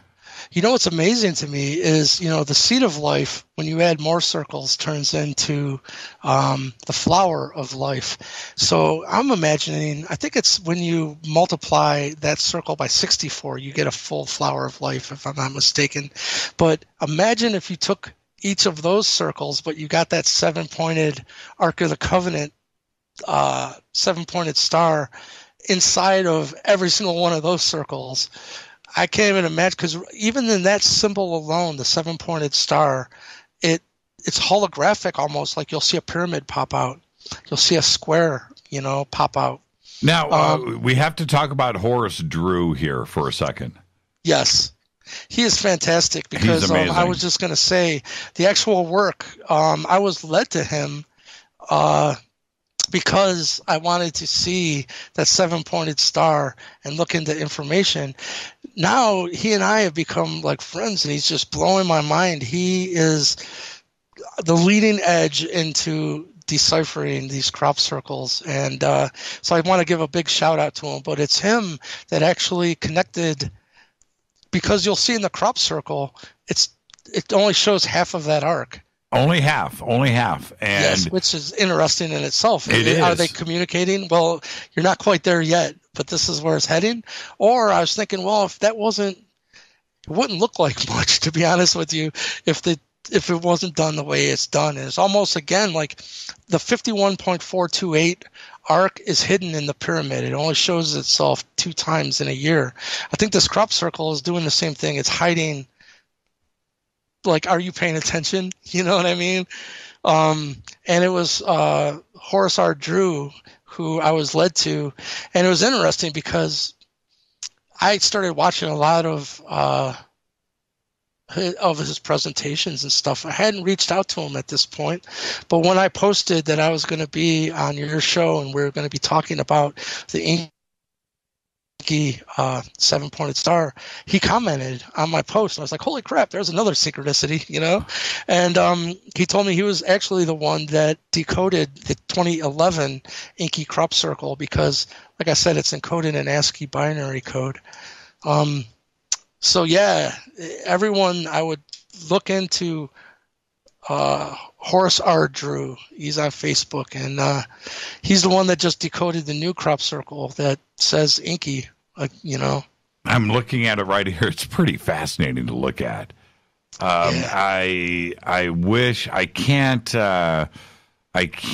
post these images because I can't grab them off of your website, but I'm sure one of the Fadernauts out there is getting creative and is posting these somehow. And I hope Horace doesn't mind if one of the Fadernauts starts posting these images. But and then there's, then you look at the cymatics part of it, and you see, and now I can't escape it. It's everywhere for me. I can't help but see the connection with 432 and 51.428 inside of everything now. It's really good work. Yeah, really good work, Michael. Really amazing work. Horace too as well. Right on. Like I said, let's figure this out together. It's fascinating to me. I feel like we're in some cosmic Scooby-Doo episode or something. Yeah, there's something about to break. I'm not sure what it is or how it's going to happen. I don't know how communication is going to reveal itself. In that, how would we communicate? Would you do it visually? Would you do it with sign language? Is telepathy or the communication through the mind, through atoms, through the electronic universe, is that something that's going to reveal itself to us and communication is not going to be an issue? Or taking it beyond that, what is it that we will understand? That's, we need to understand what the message is. Is E.T., Michael, it's like a simple question. Is E.T. going to come to us and go, okay, yeah, we're going to give you a little taste of technology for propulsion, right, for interstellar travel, right? This is how we do it. You're at the level now where you can understand this type of technology. Here we go. What does E.T. expect in return? Right? What do they expect in return? How is that communicated? It's got to be something that's got to get communicated. How do we know that things aren't hostile? Or in that, how do we not react in a hostile way? That's human nature. We shoot first and ask questions later, right? So how is this? It's got to be very gentle, no matter what it is. But I think it's about to break. Yeah, because, look at Robert Bigelow going on 60 Minutes, and he said, she's like, well, when are we going to meet these extraterrestrials? First of all, she's like, aren't you afraid that people are going to think you're crazy? He goes, no, I ain't going to change what I know at all. I've spent millions of dollars.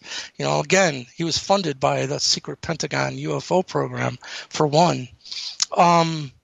That she said, well, when are we going to meet these extraterrestrials? When we get into outer space? He said, no.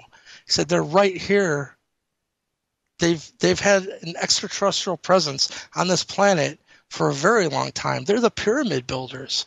That's really what we're getting into. What's happening is they're coming back. Try to wrap your head around that the people who actually, this intelligence that created these pyramids, we can't do it today. They're coming back. Well, we have to, I spoke about this last week, and I look at it like this.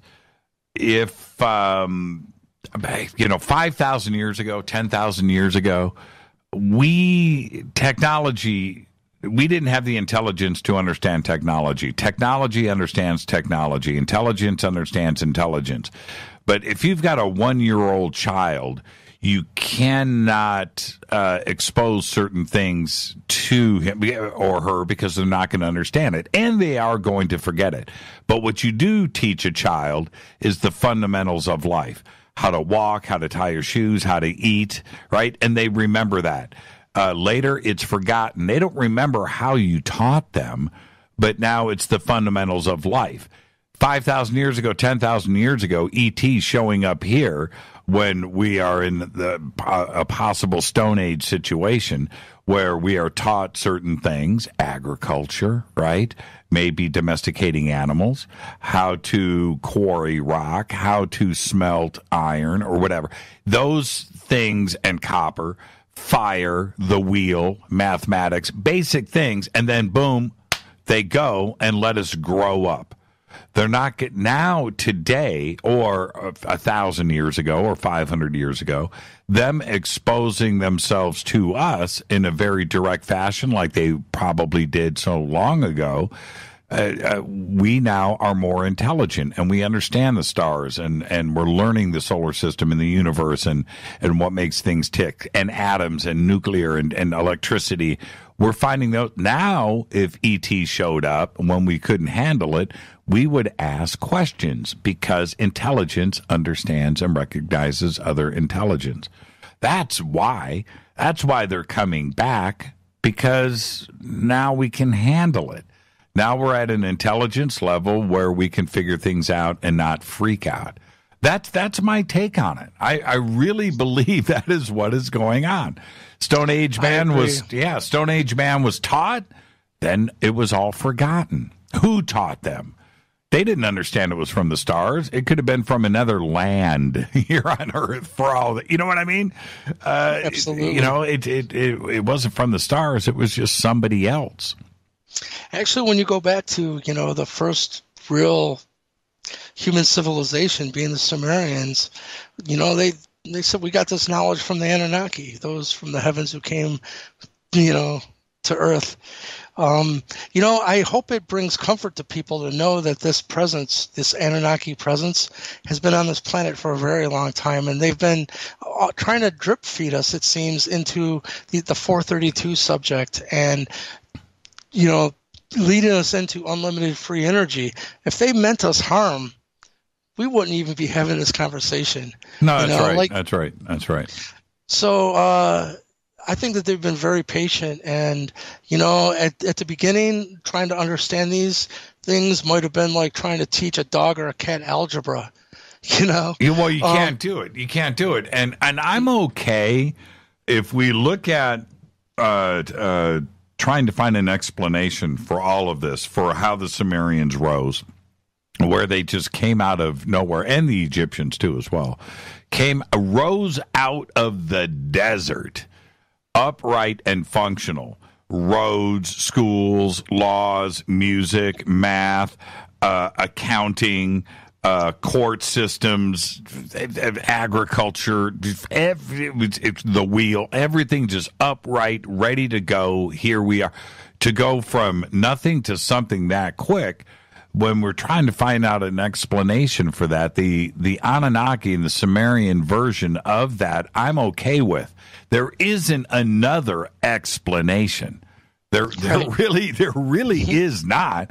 So maybe we have to. It's our own ancestors telling. This is written in stone, so to speak. It's not people making it up. No, and I'm okay. Look, until somebody else, the one thing when I hear an archaeologist or a historian or an anthropologist go, well, you know what, man, you're just not giving them credit, man. They just figured it out. What? Figured out everything? Right? Right? 150 critical inventions that are in use today, the most important advancements in humankind, all happened at the same time in Iraq, all just by some miracle.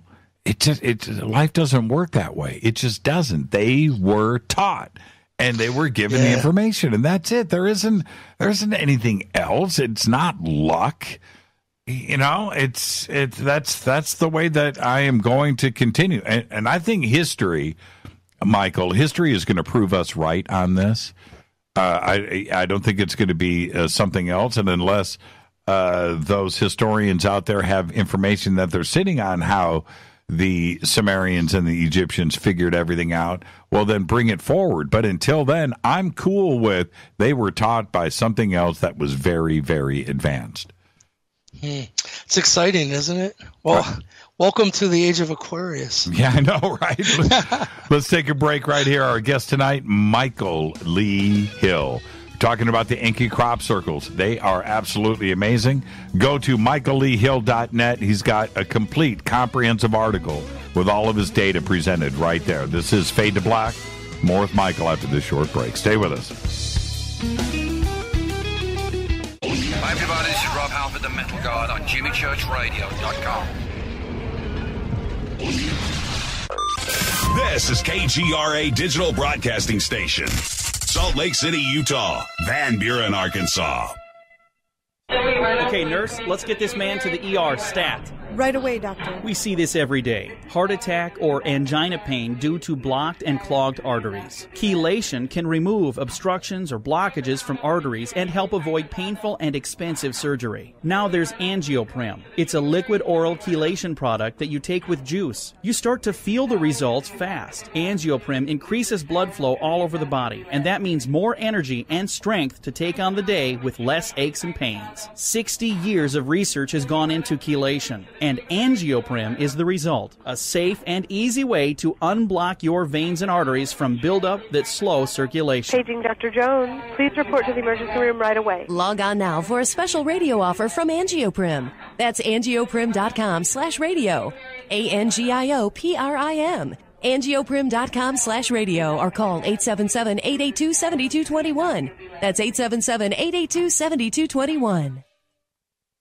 So, you love talk radio? Then you'll love TalkStreamLive.com. TalkStream Live is always on, 24/7, with the best streaming talk shows. Find your favorite talkers and discover some new ones. It's free, readily available online or on any smartphone or tablet. Finding your favorite talk shows all in one place has gotten a whole lot easier. Just go to TalkStreamLive.com. Be sure to download the free apps from Google Play or the iTunes App Store. Your contact for current news and trending topics. KGRAradio.com. What can I say about the most popular tea on the internet? And what do customers say about Life Change Tea at GetTheTea.com? A lot. But by federal law, we at GetTheTea.com cannot make claims to how this product can enhance your health. We cannot even post our testimonies without being in compliance. So how do we get past the hump? Try our products at GetTheTea.com and see for yourself. You can send us a testimony, but we just can't post it. Bummer. Our products are GMO-free and organic. We pride ourselves in being the best we can be, and we urge you to take charge of your health. We're 11 years strong, and many of our customers have shared their successes with friends and family.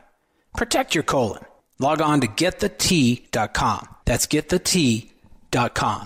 GetTheTea.com. GetTheTea.com. Did you know that when you're on the road with limited data or Wi-Fi available, you can still listen to every minute of Fade to Black by just calling 605-562-4482. No smartphone, app, or internet needed. It saves your data plan and no extra cost if you have unlimited minutes. Just call 605-562-4482. You can listen to me, Jimmy Church, on any phone, anytime, anywhere. Go Beckley Teppy.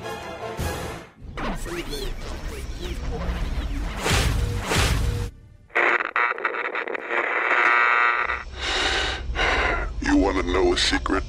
I love ponies. I really love ponies. I'm serious. I couldn't stay sane without ponies to brush. Why Fade to Black? Because you never got that pony, damn it. This is Fade to Black with Jimmy Church on the Game Changer Radio Network and KGRA, the Global Radio Alliance.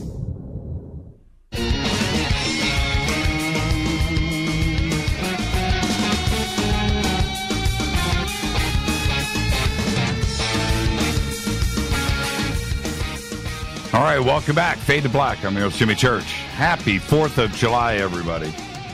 Tonight, Michael Lee Hill is with us. We're talking about the Enki 7-pointed star crop circles. More on that in just a bit. This segment of Fade to Black is proudly brought to you by Bearing Optics. Night Vision Goggles, NVGs.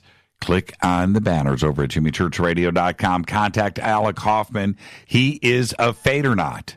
Okay, and not only will he guide you through the technology, but he will definitely assist you in getting the right pair of goggles for you. You need to go out there and see your very own green chrome balls. That's right, I said it. Alec Hoffman, Bearing Optics. He's a Fadernaut. Just mention this show. You will get not only an amazing discount, but the best pair of night vision goggles that you can get anywhere on planet Earth. Let's get back to Michael. Michael, okay, now,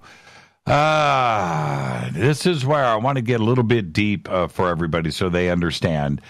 Why is the 7-pointed star Enki's? And you've explained, you've said that it is binary ASCII encrypted, and you've decoded it. So let's go through that process. I've got the image here. It's amazing. Tell me how you figured this out. At the end of every point of the 7-pointed star in the 2011 Italian crop circle, and anyone that wants to see this, just go to YouTube and type in Enki crop circle, and this info will come up. At the end of every 7-pointed star, there's a row of circles, and some of them are shaded in, some of them aren't. It's actually ASCII binary code, and you'll find that in 1968, March 11th, I can remember that because it's my birthday. That's funny. But it was made ASCII binary is the preferred method of communication from anything dealing with technology and science made law by our government. So it's, Carl Sagan put out that image. I'm sure you know about the crop circle where he had a reply and the things had been changed in it. That's right. It was ASCII binary code, and they told them how to decode it anyhow. So anyhow, that crop circle is decoded in EA space Enki. But what's really interesting, every point of that star, it looks like little star constellations. It's like 3, the next one is 3, 4, 4, 4, 4, 5. I wasn't even counting, but once you count them, if you type that in, it's actually a gene in our DNA that handles outside stressors like solar radiation. That's pretty amazing in itself. Okay, so no one really knows that. Okay, so there's 1, 2, 3, 4, 5, 6, 7 lines. It's an Enki 7-pointed star. In between each one of the points is a line of circles, and very ingeniously done, by the way, how this is laid out. And clearly, this is code because you can see that each one of them is slightly different. It's not artistic. There is a message here. And you've got this here. This is the Italy Enki EA2 2011 crop formation. Now, so as you break it down, we've got, it spells out ENKI space. Wow, that is so cool. There is an actual space. EA. Yes. Which it's like the actual crop circle artist for the first time left their signature,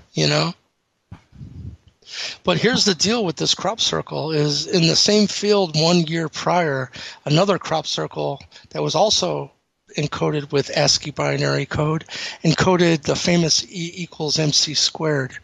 And what the Anunnaki downloaded to me was, our science now knows everything is both particle and wave, quantum physics. Well, that's just the particle part of the equation. It's right there. M equals mass, right? E equals energy, M equals mass. C equals the speed of light squared. Where's the frequency component? Well, that 7-pointed star the next year gives you the answer because you can get your calculator out. 432 squared becomes C in that equation, meaning 432 times 432 equals the speed of light within 1% accuracy. I would be willing to say that's the actual template that we're trying to reach. Perfection would be 432 times 432. But so all of a sudden then the message is 432 based frequencies becomes C, the speed of light squared times mass equals energy. The only frequencies that will plug into E equals MC squared are 432 based frequencies. It's pretty mind-blowing. So to me, those two crop circles are one of the biggest Anunnaki communications to this planet that has even, these new ones are kind of a continuation, but those two are the real deal. Okay, and, you say something here that is, it needs to be mentioned at this point. C equals the speed of light, 432 squared equals C, Einstein's equation, so 432 base frequency squared, C squared times mass equals energy. Now, but then you continue and you say this 1/7 is connected to the 7 parts of the circle, and the links to the anointed number 6.9444, which is Bruce Cathy's reciprocal of light harmonic. How did we get this value of 6.9444? This means that the speed of light is expressed as 186,000 miles per second is really 144,000 nautical miles per grid second, or 144,000 minutes of arc per Earth grid second in the vacuum of space. To get this reciprocal of the speed of light on your calculator, divide 1 by 144 and you get 0.0069444.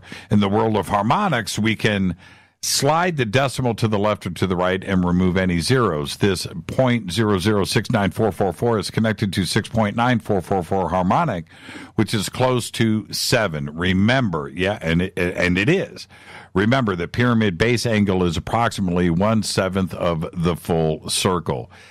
I think that is an extraordinary statement here, and it's beyond denial.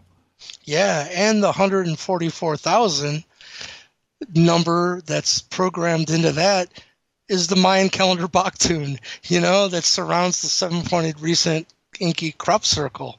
It just blows my mind. Yeah, the 144,000 of the exact numbered days of the Bach tune Mayan calendar long count. Mind blowing. Oh, man. Hurts my head. I know. I love the way that you've put all of this together.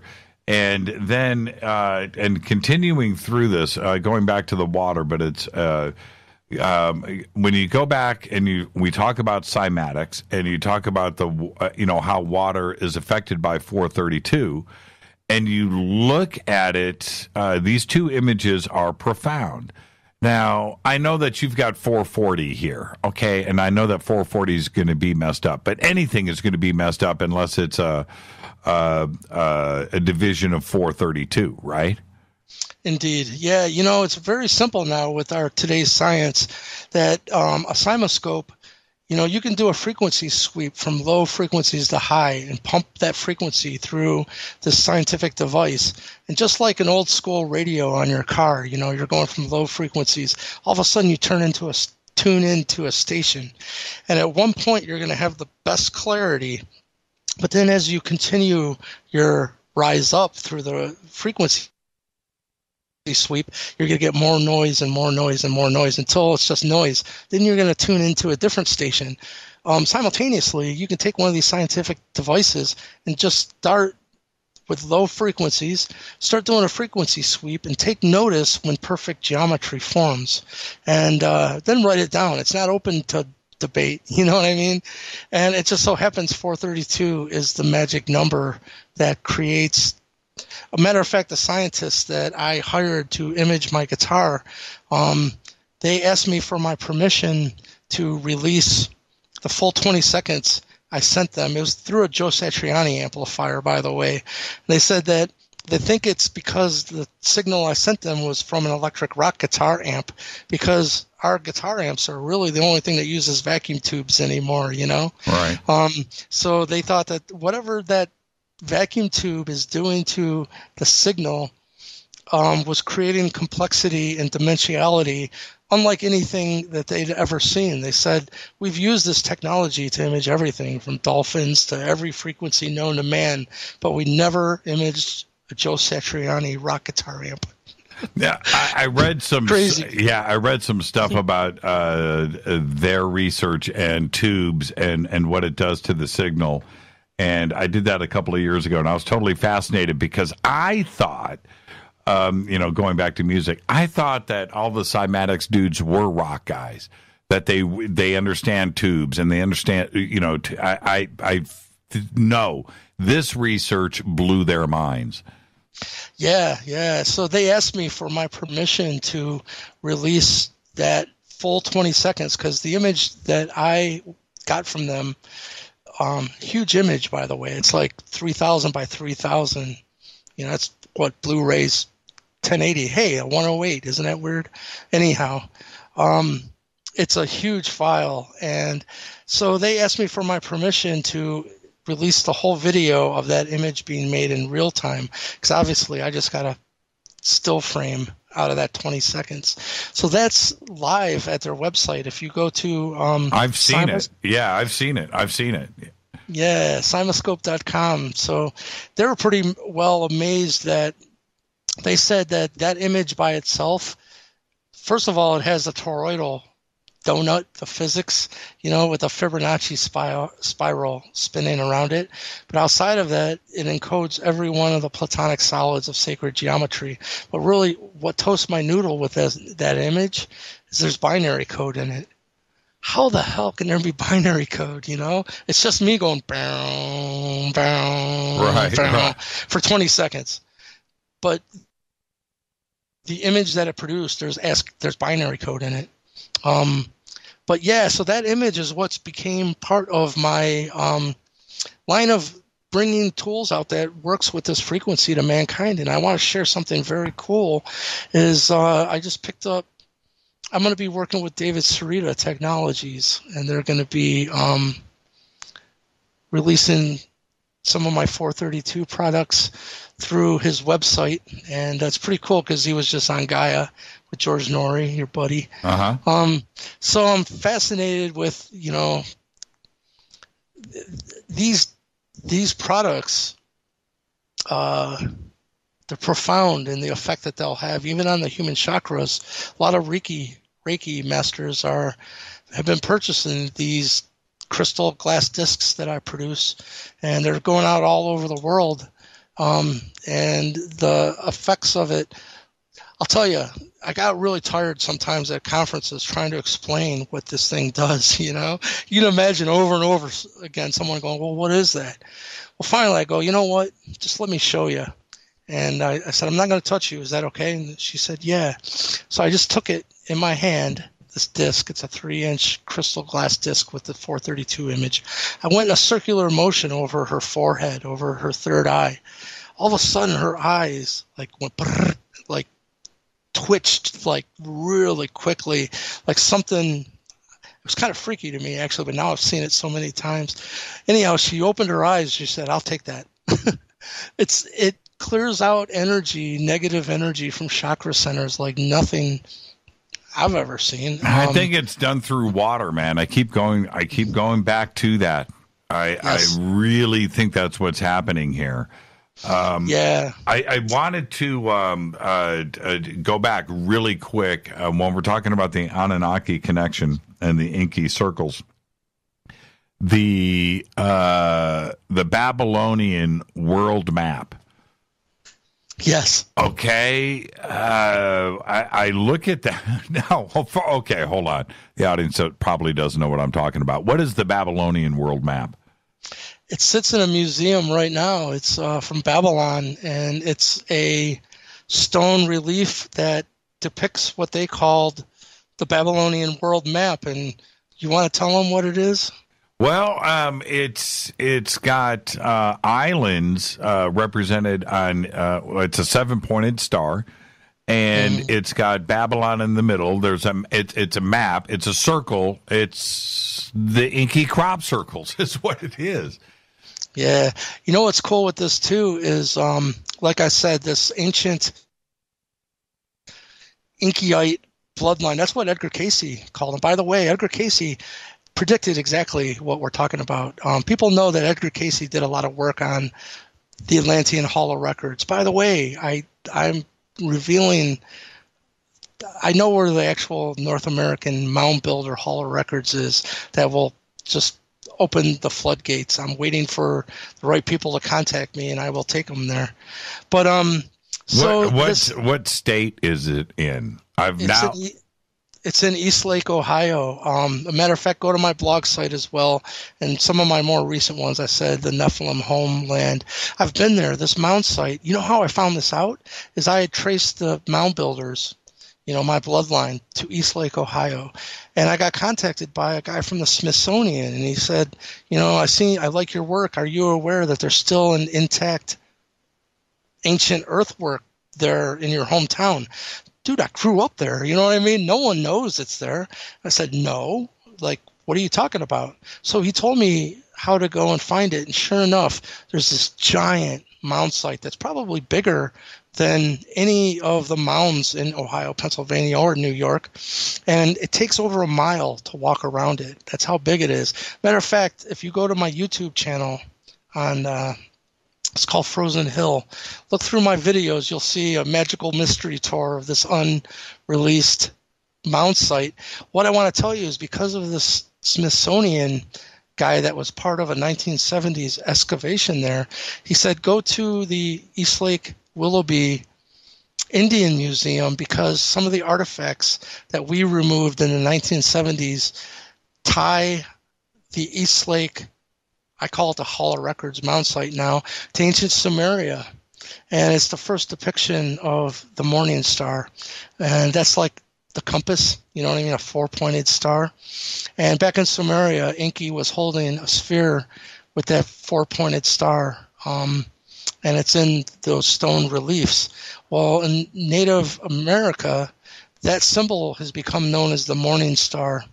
And it's very important, like a lot of chiefs have it. Matter of fact, when I was given my name by the Native American Indian elders, it was given to me by grandmother Barbara Morningstar.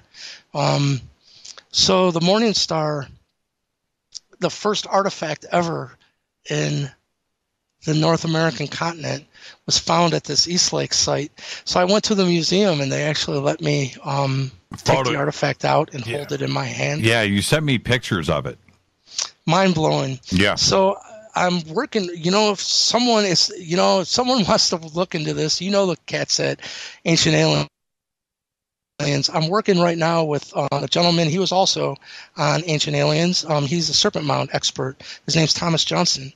And when I told him about this site, he said, Michael, I'm working with fourth dimensional ground penetrating radar team.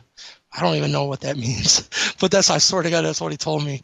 He said they have the technology to go over the site and not even disturb it, to see what's buried in it. It's unpilfered. You know what I mean? Are you going to be able to get it done? I'm working on it. I reached out to Thomas, and we're talking about it. I told Graham Hancock, and I gave him the whole story. It was amazing, too. He said, wow. He said, while someone was trying to erase this history, someone recorded it in the actual street names. Because what I realized is the oldest road in East Lake, Ohio is called Lost Nation. When you get Lost Nation, take it all the way. Go to Google Maps, by the way. Type in Ohio, Lost Nation.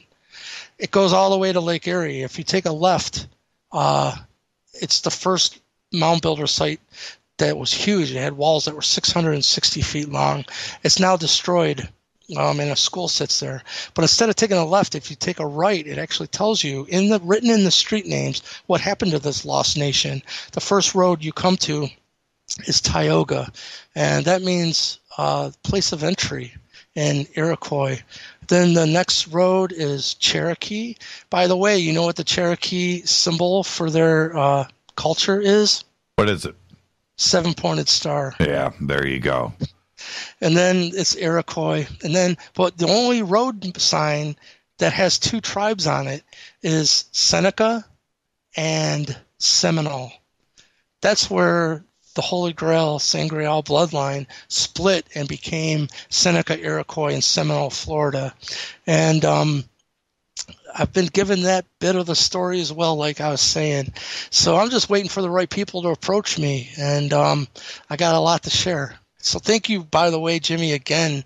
Like I said, that this stuff is hard to communicate, and it's been really bothering me. Like even trying to communicate the connection between 432 and the 7-pointed star and crop circles.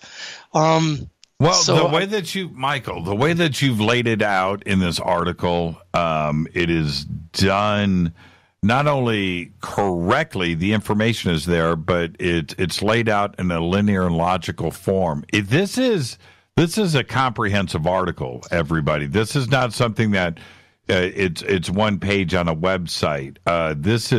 It is long, it is complex, and all of the information is there. So you've done it the correct way. And I just got to say, I read through this a few times, and I just really enjoy the black and white aspect of it. This is nothing but numbers and science. That's all. Yes. That's all that's laid out here. There isn't anything else to consider. It's nothing but numbers and science. Here it is. Here's the information. Now, what are we going to do with it? And that's what's here. And so you've done a great job. It is an unbelievably amazing article. Thank you, brother. What's fascinating to me is this isn't even getting into the UFO subject. You know, the Lake Erie UFOs is happening right where this most ancient Nephilim homeland is, Tioga, place of entry. This is disclosure, because this is like dominoes. Once you start down this path, you know, is it coincidence then that the Pentagon's secret UFO program and Bigelow Aerospace have contacted me and let me know, they know I'm in contact with the real thing, the trickster, the Anunnaki. It's their own words. You know, it's all together, and I'm excited to be sharing it. Yeah, thank you so much. And again, it's very simple to get to. It's michaelleehill.net, and it's right there on the front page. You just click and go through it. I do, again, we've got to give Drew his proper props here, because his work and how it is revealed is some of the best research out there that I have seen. Have you had him on your show, Jimmy? No, I haven't, and you know, I've been following him for a while. I hope he's listening.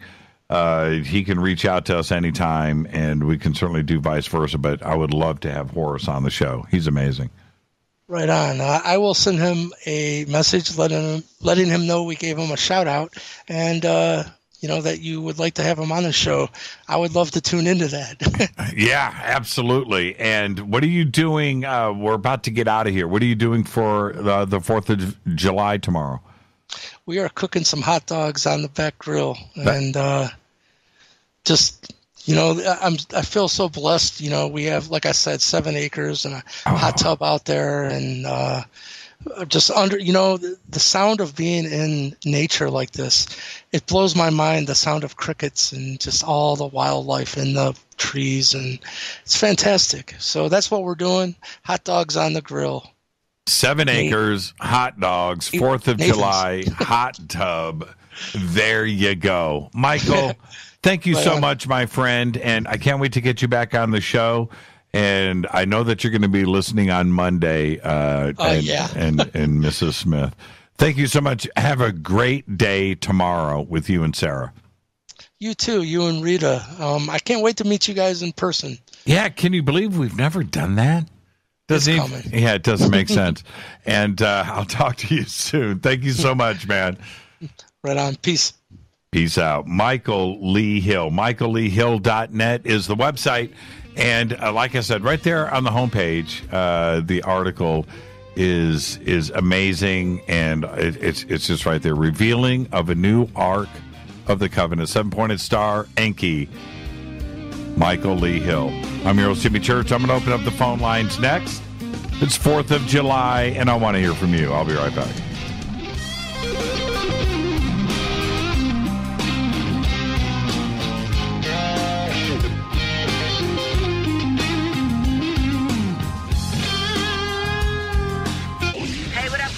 Vivica Fox here, and you are listening to my boy, Jimmy Church, on JimmyChurchRadio.com. Despite popular opinion, reading a book will not make you smarter. But listening to Jimmy Church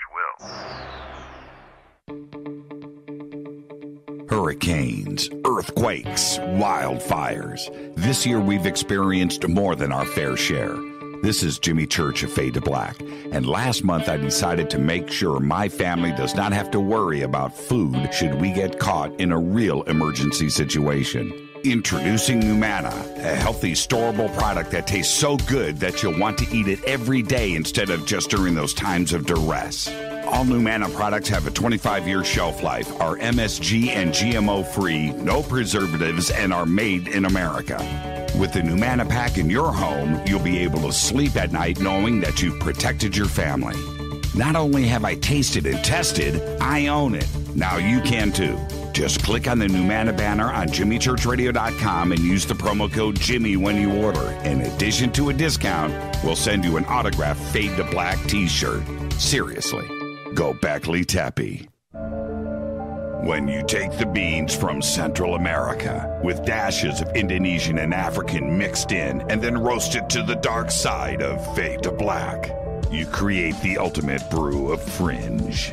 Introducing the Fade to Black blend from Rivermoon Coffee. Yes, Rivermoon's darkest customized roast was created for the love of Fade to Black. The alchemy of masterful roasting and smoking the beans is in every sip of this full-bodied, dark Java. I need my coffee dark, deep, with distinct bittersweet chocolate highlights, just like the bunker. Leaning further into the darkness of the roast is Fade to Black blend from Rivermoon Coffee. Just click on the banner at jimmychurchradio.com and use the promo code F2BBLEND for 15% off of your order today. Go Beckley Teppy. Hey, can we talk about something serious for a minute? Your age. Getting old has its perks. But remember, being a few years younger, you know, your hair was thicker, you didn't have so many wrinkles, that extra weight wasn't haunting you, and you just felt better. Well, we can't turn back the clocks and go back 10 or 15 years, but you can start feeling and looking 10 or 15 years younger with Nature's Youth RSF. It's a doctor-formulated daily supplement that helps your body maintain its peak performance and fight the aging process. Imagine sleeping better, looking better, and feeling better. See how Nature's Youth RSF has helped thousands of people just like you at nature'syouth.com. nature'syouth.com. The holidays are coming. Imagine how it will feel when your family and friends are asking you what you did to look so good. Your secret will be Nature's Youth RSF. It's time to start looking better and feeling better. Learn more and order your Nature's Youth RSF at nature'syouth.com. That's nature'syouth.com. Erica, Brittany, Gabby, and you're listening to JChurchRadio.com.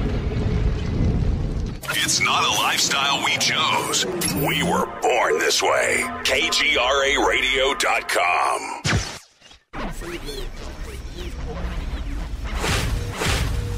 This is KJCR at JimmyChurchRadio.com.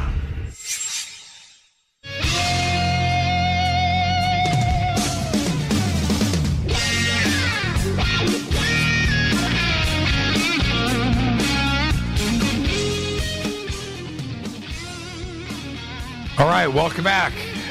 Michael Lee Hill. What a conversation. The evidence is compelling. You need to go and read that article. Just go from top to bottom. That's my kind of stuff right there, where it's just laid out. It's very simple, and you just go from top to bottom. The evidence is right there. And that ASCII encoding with Enki, man, it's absolutely fascinating to read through. It's right there. It's right there. Everything you need to know. All right, I'm opening up the phone lines. Now is my fader night. Right? There is no fader night this week, so right now is my fader night. 323-825-5045 or 323-275-9695. 323-825-5045 or 323-275-9695. One of the points that I think is worth mentioning that needs to be driven home. When we are talking about the Sumerians or the Anunnaki, and we go back and take a look at the inventions that seem to have happened overnight by the Sumerians and the Egyptians too as well. Ironically, I don't know if that's the right word, at the exact same time, right around 3000 BC is when everything started to show up. And how do we explain that away? You know, what are the answers for that? I have to say that what we have with the Sumerian tablets and with the Egyptian culture is something very, very simple. I'm okay, right? I'm okay with the Sumerian explanation of this with the Anunnaki. And I don't have anything else to go on. And for, excuse me, for historians, anthropologists, and Egyptologists, and those out there, those historians that are going to say, well, it's just, it was just a compilation of trial and error and learning, and it was just the timing of it. It just happened to happen all at the same time right there. That's that's not acceptable to me. It doesn't answer anything. It's like the easy way out. If you were on a game show, you're on Jeopardy or you're on some game show, or somebody is, quizzing you, and that's your answer that you give. Well, that's just the way it was. You don't win the argument. You don't win the debate, right? It's not that. So when we look at the Sumerian version of things, that's what we have to go on. And I'm okay. I really feel that, I don't know when it's going to happen, but I really feel that history is going to prove the Sumerians right. And I don't know how it's going to happen. When we talk about Nibiru coming through, okay, there's a possibility there, and the Anunnaki are going to reveal themselves, and there's that part of it too. When E.T. reveals himself here to us and starts to have conversations with the masses, and that turns out to be Anunnaki. Okay, all right, I'm cool with that. Is that what is going to happen? I don't know, but history is going to prove others wrong, the historians wrong, and it's going to be harsh when it goes down. Let's go to the phones. Hi, you're live on Fade to Black. Who's calling? Hello, is Jan Erik here from Norway? Yeah, you're live right now. Oh, thank you. I'm so glad that this information is coming out now. My God, this good news. I can barely hear you. Oh, you can't hear me? No. I'm saying calling from Norway. You're calling from Norway? Okay. Yes, and this is Jan Erik from Norway. Oh. I'm so glad this information is coming out now. Thank you. And what part of Norway? I'm from the capital area, Oslo. You're calling from Oslo. And and when you hear, and thank you for reaching out. I love it when, first off, first-time caller, but second, from halfway around the world makes it even more special. But when you're... Oh, thank you. When you're listening to Michael and others on this program bring this information forward in a direct way, how does that make you feel? Does it prove to you what you've suspected all along, or does it help you in your research and you just continue? This is a continuous. We have to open to all the information now, and we have to also, same time, listen to our heart, because everything is in our body, our DNA, everything is, that's the disclosure. Disclosure is you open to the knowledge, and then you change. That's exactly right, and that's a fascinating point, because disclosure isn't necessarily just UFOs. Disclosure is everything, and it also means something different to everybody, what they want disclosed, what is most important to them. And the point is, and Michael Lee talking about is 432, the 432 ratio, golden ratio, is the most best frequency on this planet. Everything vibrates at this frequency. Do you play guitar? No, I don't play music, but okay. I can hear. But I can hear music. I can hear music.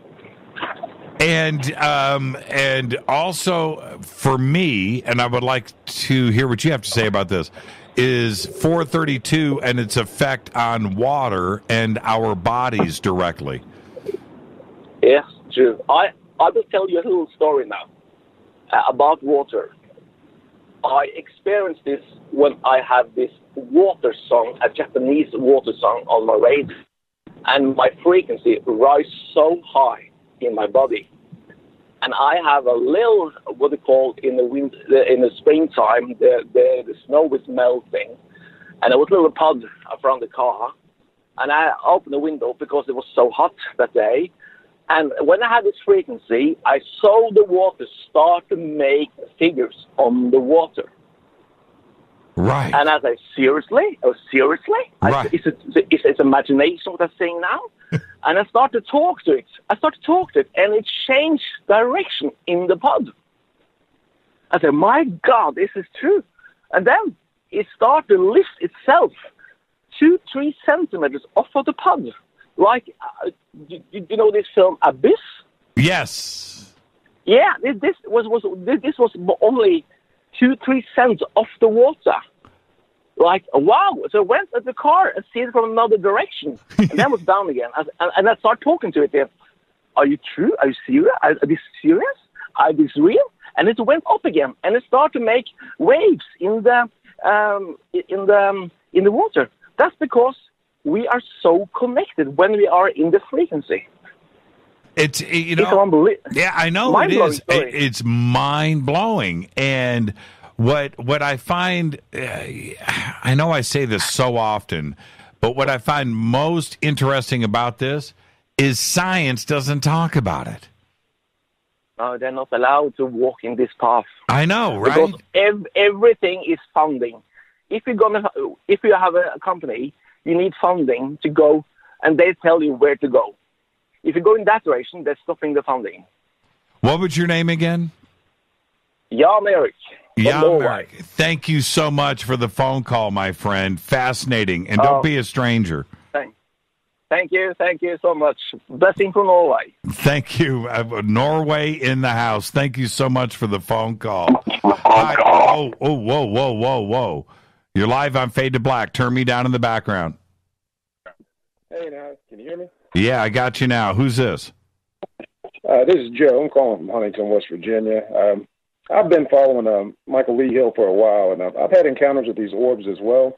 As a matter of fact, a buddy of mine last week on 6/25/2018, Monday night after 10 p.m., was outside. This guy lives on the other side of town from me, not too far away. We're just outside looking at the sky, thinking out loud, and said, if you guys are here, show yourselves to me. What happened? Lo and behold, yeah, well, guess what? What do you think happened? And he filmed it. I sent the video to Michael Lee Hill, and Michael responded today. He's like, through Facebook there on the Messenger, and he was like, that's them, like that. And I've encountered those orbs too, but I met somebody face to face one day during this encounter back on April the 3rd, 2007 at about 9:15 p.m. It was a Tuesday evening. The power went out. There was a weird series of circumstances that happened. Got home, saw a huge dark cloud over the neighborhood, started getting a little anxious. I thought I was, getting upset stomach from the food we ate, went out to eat, and I said, I'm going to go lay down. So I went upstairs, laid down. The lights started flickering, like they were on a dimmer switch, and I don't have dimmer switches.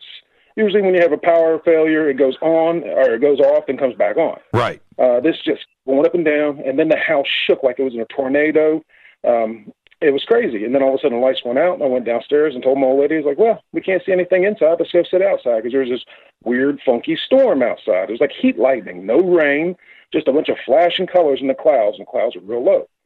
So she goes back in the house to get her a towel to wipe off her chair, because the chair was dirty on the front porch, and I had this little shaker flashlight, little cheap, emergency flashlight. So I turned it on just to see how bright it was. You know how you put a flashlight up to your face just to see if it's bright enough, like it's going to get charged? Right. And when I did that, these three, it could have been, I think it was just one orb, one amber-colored orb. It was like embers, like burning embers from a bonfire in a glass fishbowl.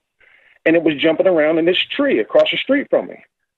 And I was like, oh, shit, I know that just happened. I'm awake. I'm sitting here or standing there going, I know that just happened. I can't believe it. So my heart starts skipping, and I said, I don't want to lose what's going on. And I've told myself, this happened so many times throughout my life ever since I was a kid, ever since it started when I was about 4.5, with different types of things. Right. So I took this flashlight, shook it up real hard to give it a good charge, but it's not going to even cast a beam across my yard, let alone across the street. And I clicked it on and off 3 times. Click, click, click, 3 flashes. immediately the light responded. It was like it would light up, then implode, like it was going into another dimension, like it was disappearing, and then it would appear on top of this tree, this oak tree, which I can take you right to. It's over on 7th Avenue, right across the street from me. And then it would appear again on the lower right side. So it went left, bottom left, top center, bottom right. Oh, wow. I started yelling from off the radio. I was like, April, come out here. You got to see this. She said she was frozen in place. She couldn't move. She was holding her towel going, why can't I move? Joe's calling me, and I can't get to him. So I exchanged signals, like Simon Says. We were playing Simon Says. I'd flash at them 3 times. They'd flash back, or it. I couldn't tell if it was 1 or 3. Then it was like time stopped.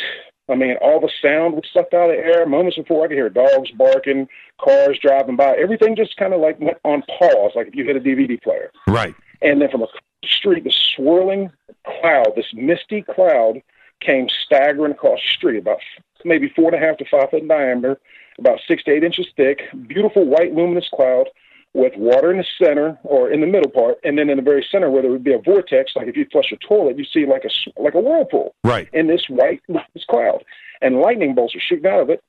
And I'm standing there and I can't move. I can only move my eyes. And I told myself, I said, Joe, man, whatever you do, take all of it in. This type of stuff doesn't happen every day. Remember every detail you can. And so many times this has happened, and I've done that and filled out reports and with MUFON and stuff to no avail. But this was personal. Come right up to my steps. It was less than 8 feet away from me. I'm standing up on my porch, looking down at this thing in my front yard, a swirling whirlpool that's giving off its own light. And then this woman, glowing purplish violet woman. I've done paintings and drawings of her and everything else. I don't know anybody else. Everybody else says, oh, that looks like a genie. An Iranian friend of mine is a doctor. He goes, oh, that looks like a jinn, because of the purple and the clouds, this misty cloud. And she emanated from the center of it. She stopped about mid-drift. You couldn't see any legs below. And it was like she came out of a 2D surface, this cloud, which was only about 6 inches thick, 8 inches thick. She came out of the center of it. There was nothing underneath. And she's giving off her own light. You ever seen like a squid or an octopus change color, like on National Geographic? It's showing like sea stuff. Sure. Her colors and her skin were fluctuating. She was giving off this light. She had finely thin braided hair, like herringbone braids, or like real small dreadlocks. She had a bright orange diamond in the center of her forehead, black liquid eyes, and she was wearing Egyptian jewelry. And you could now, see. My painting, well, hold on for a second, Joe. Hold on. let me take all this in. I told this story 1,000 times. Yeah.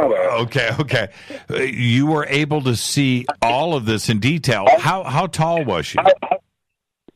She was kind of diminutive. She was like a small, I would say like a teenage girl. Probably, if I could see the whole body, she could have been more, maybe about 5'2", but she was kind of petite. You remember those little toys called Micronauts? I'm 47 years old. Right. All right, Micronauts. They were kind of clear. Right. And they were different colors, like red and blue and purple. She had this bluish purple, and you could almost see through her. You could see the color in her skin coming out. So imagine a Micronaut chick with like dreadlocks and a glowing orange diamond in her forehead, wearing an Egyptian type necklace, real wide swaths of lapis lazuli and gold, kind of interlaced with gold gauntlets. But I'd never seen her bottom half. And wherever she moved, the whirlpool took her. Now, this probably didn't last more than, I'd say, 9-10 seconds maybe. I mean, I'm just standing there watching this happen in like in slow motion with no sound. And when she opened up her mouth, I was thinking, okay, what do you want to say? I got to remember, with lottery numbers, meaning a life, something. It's got to be important because this don't happen every day. Right. All she did was tilt her head backwards, extend her arms forward like a greeting gesture. That's the only thing I can get out of it. She greeted me with her hands, extended them forward. No fingernails. She was completely naked. No nipples. No belly button. When she opened up her mouth, it was like a black hole. I expected to see some teeth. This thing is less than 8 feet away from me, and I'm looking down at it. She put her hands above her head like a ballerina about to do a pirouette, and then she started going in figure eights from one side of my yard, from the over to the right, and then back to the left, in figure eights, doing a figure eight pattern. Now, I talked to James Goodland years ago. Him and God rest his soul, Art Bell, on a radio program talked about this just like right after it happened, and he was like, "Oh yeah, you saw an ascended master, and oh yeah, that's a symbol for eternity. If you look at a figure 8 on its side." And I'm like, "Oh, okay, cool, all right, for what it's worth." But those things are showing up over here, and they've been showing up for a while. That was 2007 when I saw that, and a friend of mine, Danny, whom I went to high school with, had no idea he was even interested in this stuff. He was just kind of one of those guys in the background. He didn't make much noise or stand out, but he sent me a film of it last week. And the thing about it, it's like when Michael was talking about, I was listening to another video or YouTube archive of Michael Lee Hill, and he was like, one day I was in meditation, went out, and there they were. My buddy Danny was like, I was just outside, looking at the sky, saying, "Wow, what a pretty sky," and thinking, well, if you're here, why don't you guys show yourselves? And bam.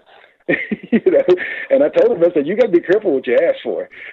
You have to. And what did describe? I've only got about 4 minutes here before I've got to wrap the show tonight. What did you guys see last week? What happened? Well, I didn't see it myself, but I filmed photographs and stuff a few weeks ago. But I sent it to Jimmy Church's messenger. It's on there. I've been getting on the website trying to see, but it was like the amber lights that I saw back in 2007, and they were like in a V formation, not a complete triangle. There was like one leg of the triangle open, but it was like a V, with the pointed part pointing down. And this is on the south side of Huntington, which is it's a small town. But the funny thing about it, I don't live too far from the Serpent Mounds. Me and my old lady, we've been there a few times. My mother lives right outside Chillicothe. Her first experience was when she was 8 years old, and she lost 6 hours of time when she saw a disc. That's another story. But yeah, it's happening. It's full on, man. And these whoever they are, they're like, take me to your leader. Oh hell no! Your leaders are all corrupt and worthless, and so they're going door to door. That's what I got out of it. I was like, this thing showed up at my doorstep, literally, or my front porch. But she did a series of figure 8s, and she spun like a ballerina. It was kind of mesmerizing to watch. Almost enchanting. Did your wife catch any of it? No, funny thing about it, after it there was a bright flashlight and everything returned to normal. All the sound rushed back into the area and everything, and I was kind of shooken up. And then I heard my old lady say, "What did you want?" She's leaning up against the doorway, the front door, like staggering like she's drunk. And I'm kind of irritated and agitated, and I was like, "Come here." And she was like, "What?" I was like, "Sit down." And I was like, "You see that big tree over there?" And she was actually pointing at the cottonwood tree, and I was like, "No, not that tree, the big oak tree, the big one." And she's like, yeah. And she's just kind of dazed. And I said, "What's this?" And I took that little flashlight and I shook it up with all my might, a little shaker flashlight, and I pointed at that tree, or in the direction of that tree, 3 times, and nothing happened. James Gilliland, he was like, "Well, it was just meant for you, blah, blah, blah, blah, blah." Has she come back? She's seen so many with me now, and I told her when we first got together, I was like, I see UFOs and aliens. And she was like, uh-huh. Has she come back? About the 4th or 5th one, she was like, I asked her, I was like, "What do you think now?"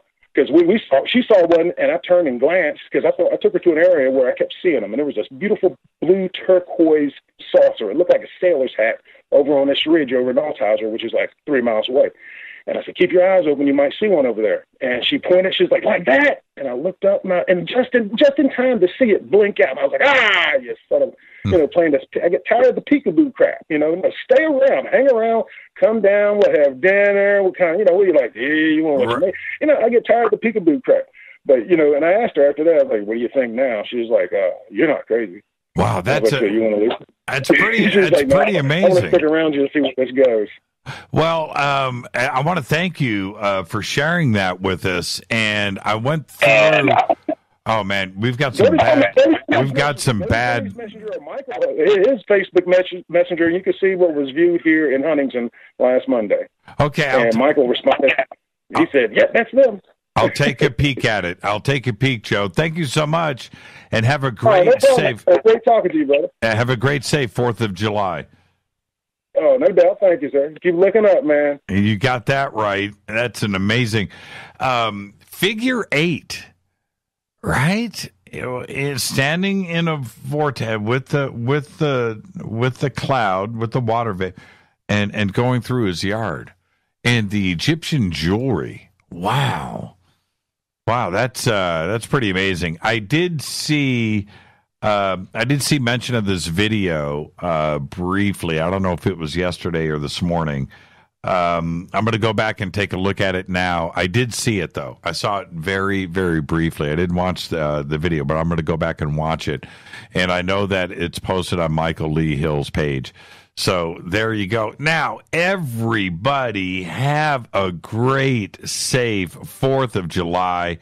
There are a few opportunities throughout the year where we can get together with family and friends and not only celebrate, this country, and which is what the holiday is about, but also for me, it's an opportunity to slow life down for a day and cook. And there is something about the ceremony and the celebration of getting together and eating, drinking, having fun, conversation, and hanging out. That to me, and we can do that on July 4th, and we can do that on Memorial Day and on Thanksgiving, and of course Christmas and New Year's.